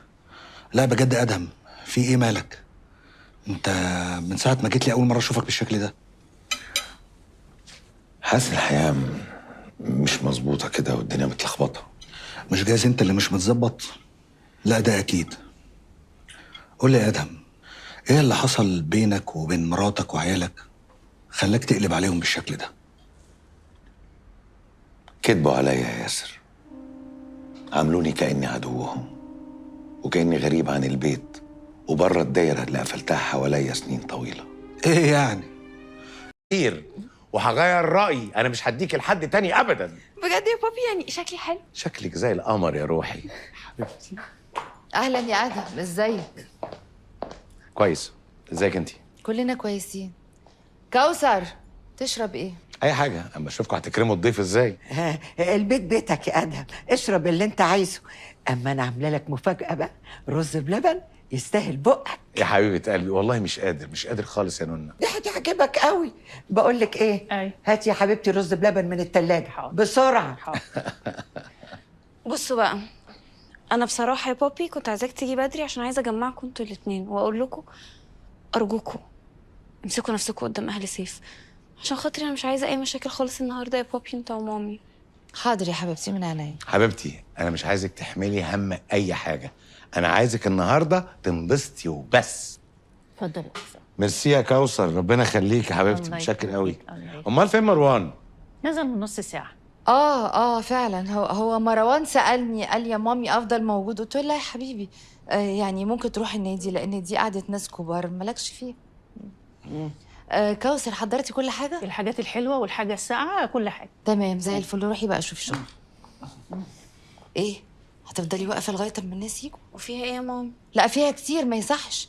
الاصول بتقول ان انت تدخلي اوضتك وهم لما يجوا يسالوا عليكي نقول لهم يعني انتوا عارفين بقى شغل البنات والكوافير وكده يعني. مامي هو ايه الجو القديم قوي ده؟ قديم، اسمعي الكلام وادخلي اوضتك. هي بتتكلم صح يا حبيبتي، خشي جوه ولما يجوا تبقي تطلعي، ولا أقول لك خليكي قاعدة معايا ولما يجوا يبقى اطلعي. حبيبتي انت مش مصدق. كان احساسك ايه لما رجعت البيت بعد طول فتره الغياب دي؟ كان احساس غريب قوي، كنت حاسس ان انا ضيف في البيت، وكان شويه حد يجي يقول لي تحب تشرب ايه. تفاصيل كتير قوي كانت وحشاني في البيت. البيت ده انا عملته انا وياسمين، كل خناقه على كل لون في حيطه، كل تفصيله، كل كورنر، ترابيزه، اباجوره. مروان كان بيلعب هنا، ريم كان بتلعب هنا، حاجات كتير. طيب لما شفت ياسمين؟ على فكرة دي مش أول مرة، أنا شفتها مرتين في أسبوع واحد. اوصف لي إحساسك بالمرتين. إحساس غريب قوي، هقول لك. لما شفتها داخلة في المكان اللي كنا سهرانين فيه كانت وحشاني قوي، وكنت عايز أديها بالقلم على وشها لما لقيتها داخلة مع زين. طيب وتاني مرة؟ أقول لك على حاجة، أنا كل مرة بعد الطلاق أما كنت بشوفها كأني أول مرة بشوفها، وكان إحساسي بيختلف في كل مرة. بتفكر في الرجوع؟ لأ. على الأقل طيب تقعدوا مع بعض تتفاهم وجهة نظرها. لا.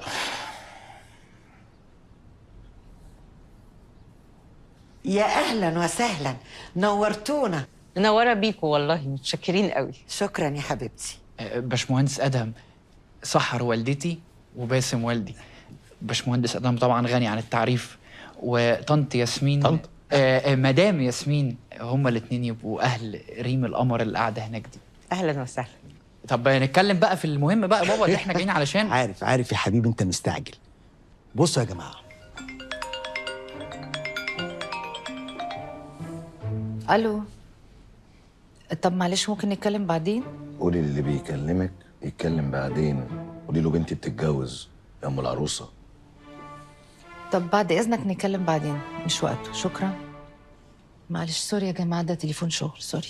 لا ابدا مش حاجه. طيب نكمل كلامنا. بابا كنت بتقول حاجه مهمه. كنت وقفت عند حته مهمه انا. احنا شايفين ابننا سيف قايم نايم بيحلم ان يتجوز القمر ريم، عشان كده يشرفني ان اطلب ايد ريم لابننا سيف ونبقى حيله واحده. ده يشرفنا يا فندم.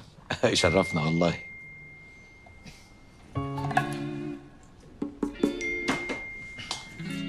قولي اللي بتبعت لك مش وقته، بنتي بتتجوز يا ابو العروسه. سيف ده حبيب قلبي، بحبه قوي والله. انا فرحانه قوي عشان جبت الوالد والوالده عشان تيجوا تخطبوا حبيبه قلبي من جوه دي. ربنا يخلي حضرتك يا طنط، والله والله ربنا يعلم انا بعزك قد ايه. وانا كمان. طيب نقرا الفاتحه بقى. نقرا الفاتحه. لا يا حبيبي استنى، احنا لسه اتفقنا مش لما نتفق الاول يا ابني. ايوه طبعا صح، لازم نتفق الاول. ايوه هنتفق. احنا عنينا ليكم لاي حاجه، وكل حاجه تطلبوها احنا موافقين. ها طلباتكم ايه بقى في المهر والشبكه؟ لا لا لا لا، بص حضرتك، موضوع الماديات ده ما يهمنيش اطلاقا. احنا بنشتري راجل. الشبكه دي بقى بتبقى هديه من العريس للعروسه حسب ذوقه بقى وحسب امكانياته. ايه اللي بتقوله ده يا ادهم؟ لازم نتفق على كل حاجه الاول. يا ستي هنتفق. ده سيف ده حبيبي، كفايه انه بيحب النادي اللي انا بموت فيه. ايه ده؟ انت اهلاوي برضو؟ ايه؟ انت اهلاوي؟ يبقى خلي بيبو بقى هو اللي يخطب لك يا حبيبي. بابي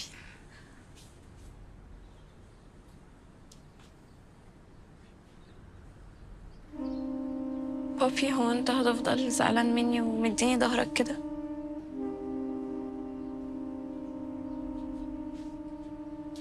ايه اللي جابك؟ انا فكرت كتير قوي قبل ما اجي. فكرت كمان ممكن اقول لك ايه. حضرت كلام واعتذار، كلام كتير قوي. بس انت لما وقفت واديتني ظهرك كده ما بقتش عارفه اقول لك اي حاجه. انا اسفه انك لما بتشوفني بتبقى متضايق قوي كده. متفهمش. ريم،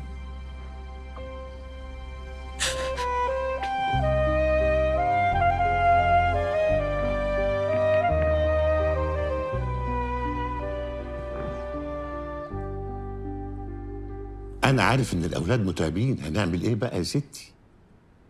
أهم حاجة عندي إنك ما تتعصبيش وتاخدي بالك من نفسك.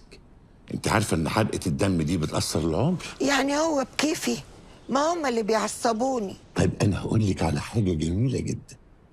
إيه رأيك أنا وإنتي نعمل يوجا؟ اليوجا بقى دي يا ستي بتريحك خالص خالص وبتطلع كل الطاقة السلبية اللي جواكي. لا لا لا، مش هي دي برضو اللي بيقعدوا كده ثابتين ما بيتحركوش؟ لا لا، دي مملة جدا، هزهق طبعا يا حبيبي. شوف لنا حاجة تانية. طيب ايه رأيك نمشي؟ ايوه ايوه ايوه، حلوة قوي التمشية، على قدنا وسهلة. خلاص يبقى نمشي يا ستي. قولي لي بقى، هي ريم خلاص هتتجوز؟ ده تعارف بس، ويمكن قراية فتح. طب ليه ما رحتيش للكوافير؟ إذا كانت العروسة نفسها راحت شغلها، هروح أنا الكوافير؟ انت أهم من العروسة، انت القمر بتاعتنا. لازم تاخدي بالك من نفسك يا حبيبتي. سامي ما تكسفنيش بقى. عقبالنا كده لما اجي واتقدم لك وتروحي للكوافير. ده أنا حفيدتي بتتجوز. انت أولى منهم كلهم، ونتجمع بقى عندكم كلكم في البيت. أنت مش هتجيب لي شقة لوحدي؟ شقة لوحدك؟ ليه يا حبيبتي؟ ما احنا انتوا محتاجين راجل نقعد عندكم. ليه بقى؟ هو أدهم هيفضل بعيد طول عمره؟ طبعا لا، بس ايه المشكلة يعني؟ ما انا زي ابوه. لا، أنا عايزة شقة لوحدي شقة وتكتبها باسمي عشان تأمن لي مستقبلي. شقة ايه بس؟ انا بحب دايما ابقى قاعد في وسط عيلة، بحب الونس. طب ويجرى ايه يعني لما نبقى لوحدنا؟ ما هي دي سنة الحياة يا سامي. البنت لما بتتجوز بتخرج من بيت أهلها وبتروح لبيت جوزها. بيت جوزها؟ طبعا، بس انا بحب الونس. امال انا كنت قاعد مع ريكو وعاصم ليه بس؟ لا ماليش دعوة، أنا عايزة بيت لوحدي. شقة لوحدك؟ طب بيندهوا عليا، هقفل دلوقتي وبكلمك بعدين. شقة لوحدها قال؟ ده انت من غير معاش.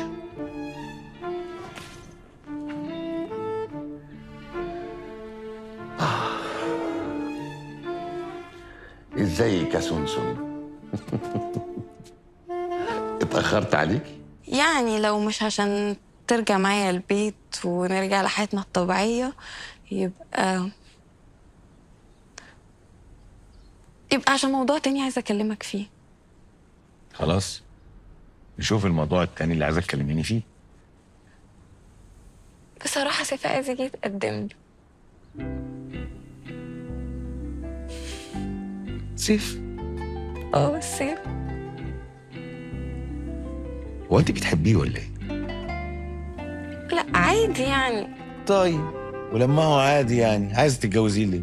ما خلاص بقى يا بابي. خلاص بقى يا بابي. والله كبرت يا ريم، كبرتيني معاكي وهتقعديني مع عريس. عاجبك فيه ايه سيف ده؟ والله يا بابي ده كويس قوي والله. لا هو كويس بس مش قوي يعني. قولي لي، مامي عارفة انك جاية هنا؟ عارفة. ورأيها ايه في موضوع سيف ده؟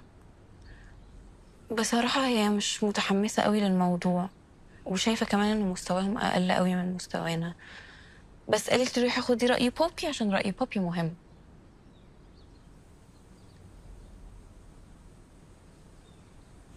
اوكي، حددي معاهم ميعاد وانا هقعد معاهم. قلبي في بيتي يا ادهم.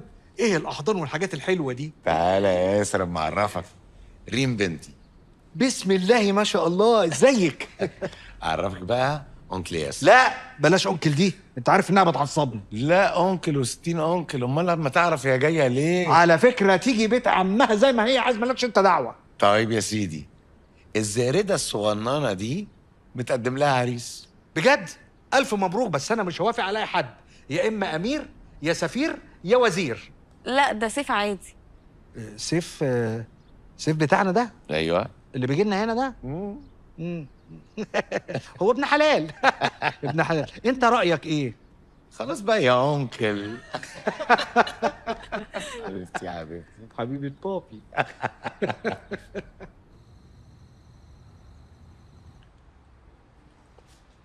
يا نهارك اسود يا ابني، انا مش قلت لك مليون مره الاكل يبقى في المطبخ؟ خلاص بقى هاخد بالي بعد كده. حرام عليك يا ابني، انا عماله انضف الشقه من الصبح. شيل الزباله دي ودخلها المطبخ وتعالى ساعدني. الله، مش انا لسه مروق اوضتي من شويه، في ايه؟ اسمع الكلام بدل ما اتصل بابوه. كده كده مش هتعرفي تكلميه عشان انتوا اصلا متخانقين مع بعض. لا يا اخويا هتصل بيه وهشتكي له منك كمان، وهقول له ان انت ما بتسمعش الكلام. طب انا عملت ايه بقى دلوقتي؟ قول انت ما عملتش ايه يا ابني، انت ما بتسمعش الكلام خالص. قلت لك استحمى ما استحمتش، بطل اكل حلويات ما بطلتش. طب وايه المشكله لو انا باكل حلويات بقى؟ حبيبي حرام عليك، انت كده هتتخن، هتروح فين اكتر من كده؟ وايه المشكله لو تخنت؟ يا بابا صحتك. طب ما صحتي في الاكل.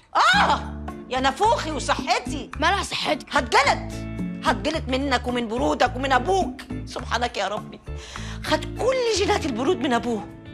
متصربع قوي يا اخويا ولويلي وشك عشان عايز تتجوز. طب ما انا متجوز، هو حصل لي ايه يعني؟ بقيت الاستاذ سيد علي مثلا؟ يا عم خليها على الله يا عم.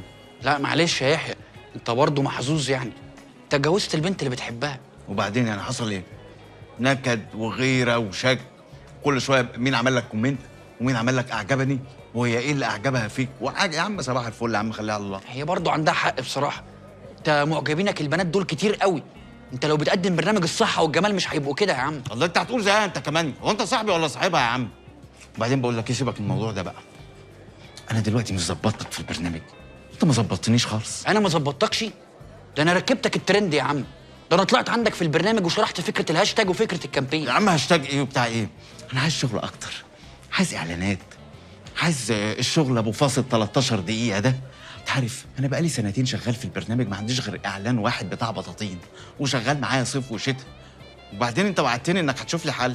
معلش يا يحيى، بس انا ما اقدرش اطلب من ريم حاجه زي كده. طب خلاص، ريم بتعزني، انا هطلب منها. لا ما تطلبش منها اي حاجه، وما تجيبش سيره البطاطين والاعلانات دي تاني. طب تمام ماشي، يعني مش عايز تخدمني. يا حبيبي اخدمك في حاجه بايدي، مش حاجه مش بايدي. يا عم خلاص انا هسكت خالص، بس بقول لك ايه، انا بقى ممكن اروح لهم واعمل الديل معاهم. يحيى هتبقى بقفش. قفش ايه؟ قفش ايه بجد والله؟ لا والله. انت مصدق بجد بقى ان هو حماك وهي حماتك وانت زوج الابنه وانت عايش في الوهم؟ اصل انا مش عايز احسسهم ان انا عايز منهم حاجه، فاهمني؟ يا عم بص، ولا هجيب سيرتك ولا كأن ولا احنا ما اتقابلناش ولا كأن اعرفك خالص. يحيى عيب والله وانا صغير. ايه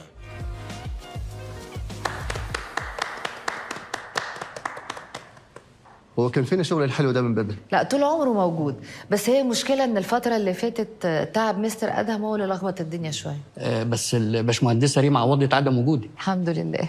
ارجوكي بلغيه سلامي، واللي بتمنى له يرجع بالسلامه ان شاء الله.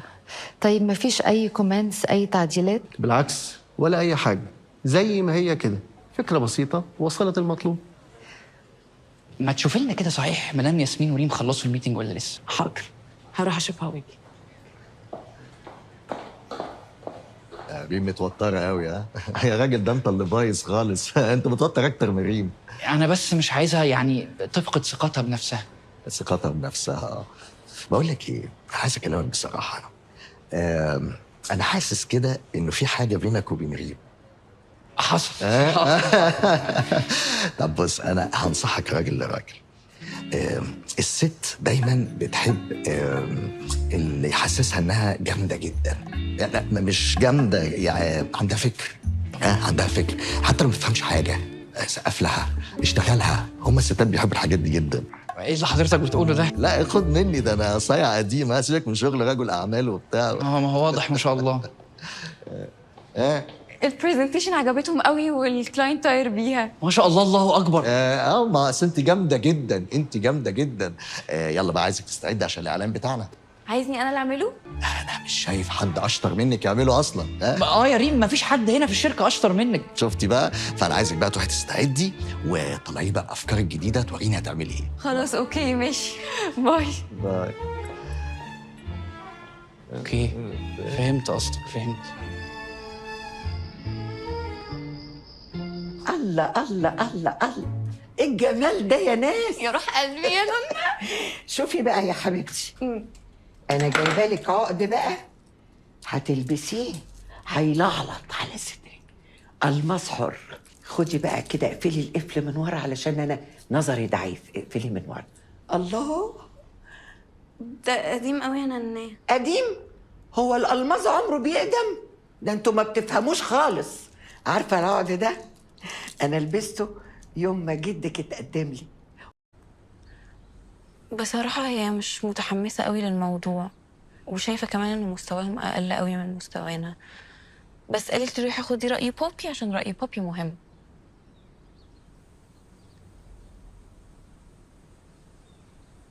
اوكي، حددي معاهم ميعاد وانا هقعد معاه.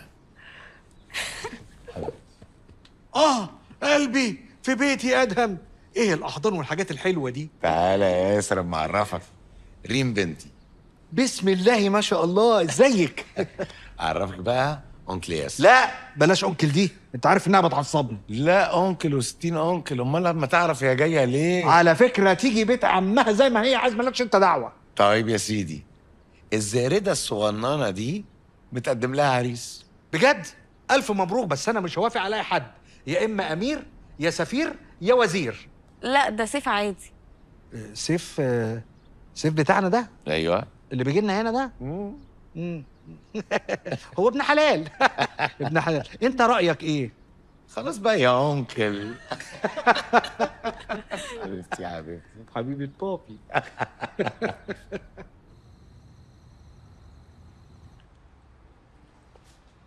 يا نهارك اسود يا ابني، انا مش قلت لك مليون مره الاكل يبقى في المطبخ؟ خلاص بقى هاخد بالي بعد كده. حرام عليك يا ابني، انا عماله انضف الشقه من الصبح. شيل الزباله دي ودخلها المطبخ وتعالى ساعدني. الله، مش انا لسه مروق اوضتي من شويه، في ايه؟ اسمع الكلام بدل ما اتصل بابوك. كده كده مش هتعرفي تكلميه عشان انتوا اصلا متخانقين مع بعض. لا يا اخويا، هتصل بيه وهشتكي له منك كمان، وهقول له ان انت ما بتسمعش الكلام. طب ما انا عملت ايه بقى دلوقتي؟ قول انت ما عملتش ايه يا ابني، انت ما بتسمعش الكلام خالص.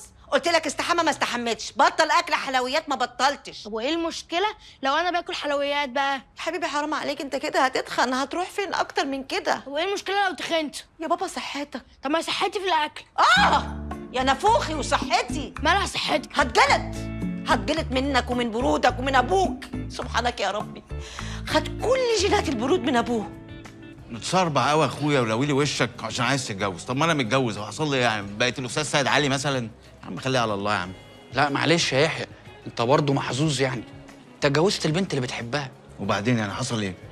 نكد وغيره وشك، كل شويه مين عمل لك كومنت ومين عمل لك اعجبني وهي ايه اللي اعجبها فيك وحاجه. يا عم صباح الفل يا عم، خليها على الله. هي برضه عندها حق بصراحه، انت معجبينك البنات دول كتير قوي، انت لو بتقدم برنامج الصحه والجمال مش هيبقوا كده يا عم. الله، انت هتقول زيها انت كمان؟ هو انت صاحبي ولا صاحبها يا عم؟ وبعدين بقول لك ايه، سيبك من الموضوع ده بقى. انا دلوقتي مش ظبطتك في البرنامج، انت ما ظبطتنيش خالص. انا ما ظبطتكش؟ ده انا ركبتك الترند يا عم، ده انا طلعت عندك في البرنامج وشرحت فكره الهاشتاج وفكره الكامبين. يا عم هاشتاج ايه وبتاع ايه؟ انا عايز شغل اكتر، عايز اعلانات، عايز الشغل ابو فاصل 13 دقيقه ده. انت عارف انا بقالي سنتين شغال في البرنامج، ما عنديش غير اعلان واحد بتاع بطاطين، وشغال معايا صيف وشتاء. وبعدين انت وعدتني انك هتشوف لي حل. معلش يا يحيى، بس انا ما اقدرش اطلب من ريم حاجه زي كده. طب خلاص، ريم بتعزني انا هطلب منها. لا ما تطلبش منها اي حاجه، وما تجيبش سيره البطاطين والاعلانات دي تاني. طب تمام ماشي، يعني مش عايز تخدمني يا حبيبي؟ اخدمك في حاجه بايدي، مش حاجه مش بايدي. يا عم خلاص انا هسكت خالص. بس بقول لك ايه، انا بقى ممكن اروح لهم واعمل الديل معاهم. يحيى هتبقى بقفش. قفش ايه؟ قفش ايه بجد والله؟ لا والله. انت مصدق بجد بقى ان هو حماك وهي حماتك وانت زوج الابنه وانت عايش في الوهم؟ اصل انا مش عايز احسسهم ان انا عايز منهم حاجه، فاهمني؟ يا عم بص، ولا هجيب سيرتك ولا كأن ولا احنا ما اتقابلناش ولا كأن اعرفك خالص. يحيى عيب والله وانا صغير. ايه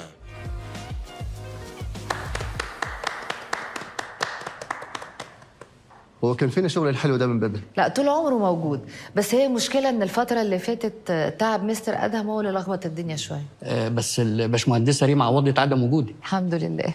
ارجوكي بلغيه سلامي، واللي بتمنى له يرجع بالسلامه ان شاء الله. طيب ما فيش اي كومنتس، اي تعديلات؟ بالعكس ولا اي حاجه، زي ما هي كده، فكره بسيطه وصلت المطلوب. ما تشوفي لنا كده صحيح مدام ياسمين وريم خلصوا الميتنج ولا لسه؟ حاضر، هروح اشوفها واجي. ريم متوترة قوي. ها يا راجل، ده انت اللي بايظ خالص. انت متوتر اكتر من ريم. انا بس مش عايزها يعني تفقد ثقتها بنفسها. ثقتها بنفسها. بقول لك ايه، عايز اكلمك بصراحة. انا حاسس كده انه في حاجة بينك وبين ريم.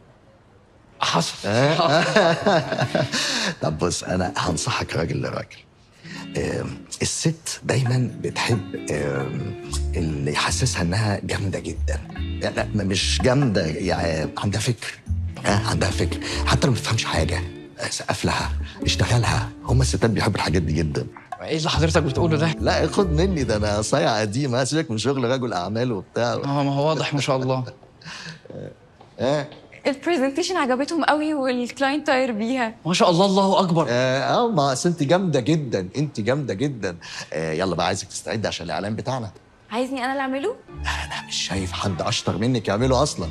يا ريم، مفيش حد هنا في الشركه اشطر منك. شفتي بقى؟ فانا عايزك بقى تروحي تستعدي وطلعي بقى افكارك الجديده، توريني هتعملي ايه. خلاص اوكي ماشي. باي باي. اوكي، فهمت قصدك، فهمت. الله الله الله الله، ايه الجمال ده يا ناس. يا روح قلبي يا نونا. شوفي بقى يا حبيبتي، انا جايبه لك عقد بقى هتلبسيه هيلعلط على صدرك، الماس حر.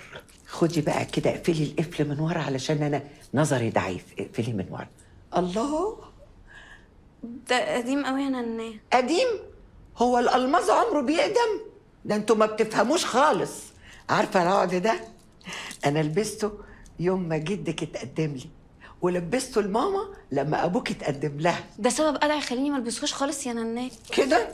طيب مش قصدي لا، والله مش أيوة. قصدي. انا قصدي ان هو بصي مش هيليق على الطقم يعني، بس والله والله والله هلبسه المره الجايه، وعد. وعد.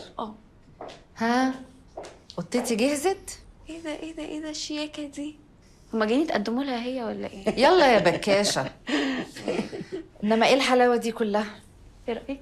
قمر يا حبيبتي، بسم الله ما شاء الله. ما شاء الله. بس انتي عارفه اكتر حاجه عجباني فيكي ايه النهارده؟ ايه الاوتفيت؟ اوتفيت ايه بس؟ انا فخوره بيكي عشان انتي رحتي الشركه وحققتي نجاح مع كلاينت وما عملتيش زي بقيه البنات وقعدتي تستني سيف واهله النهارده. على فكره سيف كمان جه الشغل وما خدش اجازه النهارده خالص. انا بقول زي بقيه البنات، هو سيف زي بقيه البنات؟ بس بجد بقى سيف ده مقطع نفسه عليكي. شفتي بنتك عروسه حلوه ازاي؟ ما شاء الله، حقيقي مش مصدقه انها كبرت وهتتخطب النهارده. ادهم جاي بقاله مده ما جاش. المفروض نعمل ايه يعني، نفرش له ورد؟ نانا تقصد يا مامي يعني ان نلم الدنيا النهارده قدام اهل سيف وما نعملش مشاكل يعني وكده؟ يعني تعالي على نفسك شويه، كلمتين حلوين، ازيك عامل ايه، تصطلحوا. عيب بقى عيب، ده انتوا بنتكم بتتجوز. والنبي يا مامي والنبي يا مامي راجعي نفسك، يمكن النهارده لو حاولتوا الدنيا تتظبط. طب والنبي يا حبيبتي والنبي انت كمان راجعي نفسك وما تستعجليش في موضوع سيف ده. ماما ليها حق، الاستعجال في الجواز غلط. ادهم بيوصل. ها وصل؟ ايوه وصل. طيب ادهم وصل. تمام. طب ادهم اتفضلي يا مام. اتفضلي انت.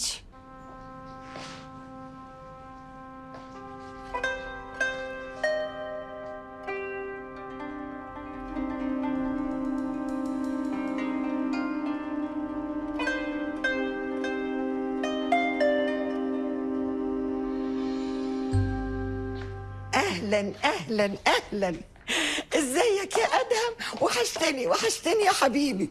ازيك يا دودو؟ وحشتيني قوي قوي قوي. انت عارف البيت كان مضلم من غيرك يا حبيبي. ايه الغيبه الطويله دي؟ حبيبتي طمنيني عليكي، انت عامله ايه؟ انا كويسه الحمد لله. مش ناقصني بقى غير اني اعمل لك الاكله الحلوه اللي انت بتحبها وتقولي تسلم ايدك يا دودو. يا ستي من غير الاكله تسلم ايدك يا دودو. حبيبي انت حبيبي. حبيبتي. الله الله الله الله على الطعامه والحلاوه والجمال. ايه الحلاوه والطعامه دي؟ ايه ده؟ انا مش مصدق انا جبت البنت دي كلها. لا انا كده هغير وهغير رايي، انا مش هديك لحد تاني ابدا. بجد يا بابي يعني شكلي حلو؟ شكلك زي القمر يا روحي. حبيبتي. اهلا يا ادهم، ازيك؟ كويس، ازيك انت؟ كلنا كويسين. كوثر تشرب ايه؟ اي حاجه، اما اشوفكم هتكرموا الضيف ازاي. البيت بيتك يا ادهم، اشرب اللي انت عايزه. اما انا عامله لك مفاجاه بقى، رز بلبن يستاهل بقك. يا حبيبه قلبي والله مش قادر خالص يا نونا. دي هتعجبك قوي. بقول لك ايه، هاتي يا حبيبتي رز بلبن من التلاجة بسرعه. بصوا بقى، انا بصراحه يا بابي كنت عايزاك تيجي بدري عشان عايزه اجمعكم انتوا الاثنين واقول لكم ارجوكم امسكوا نفسكم قدام اهل سيف، عشان خاطري انا مش عايزه اي مشاكل خالص النهارده يا بابي.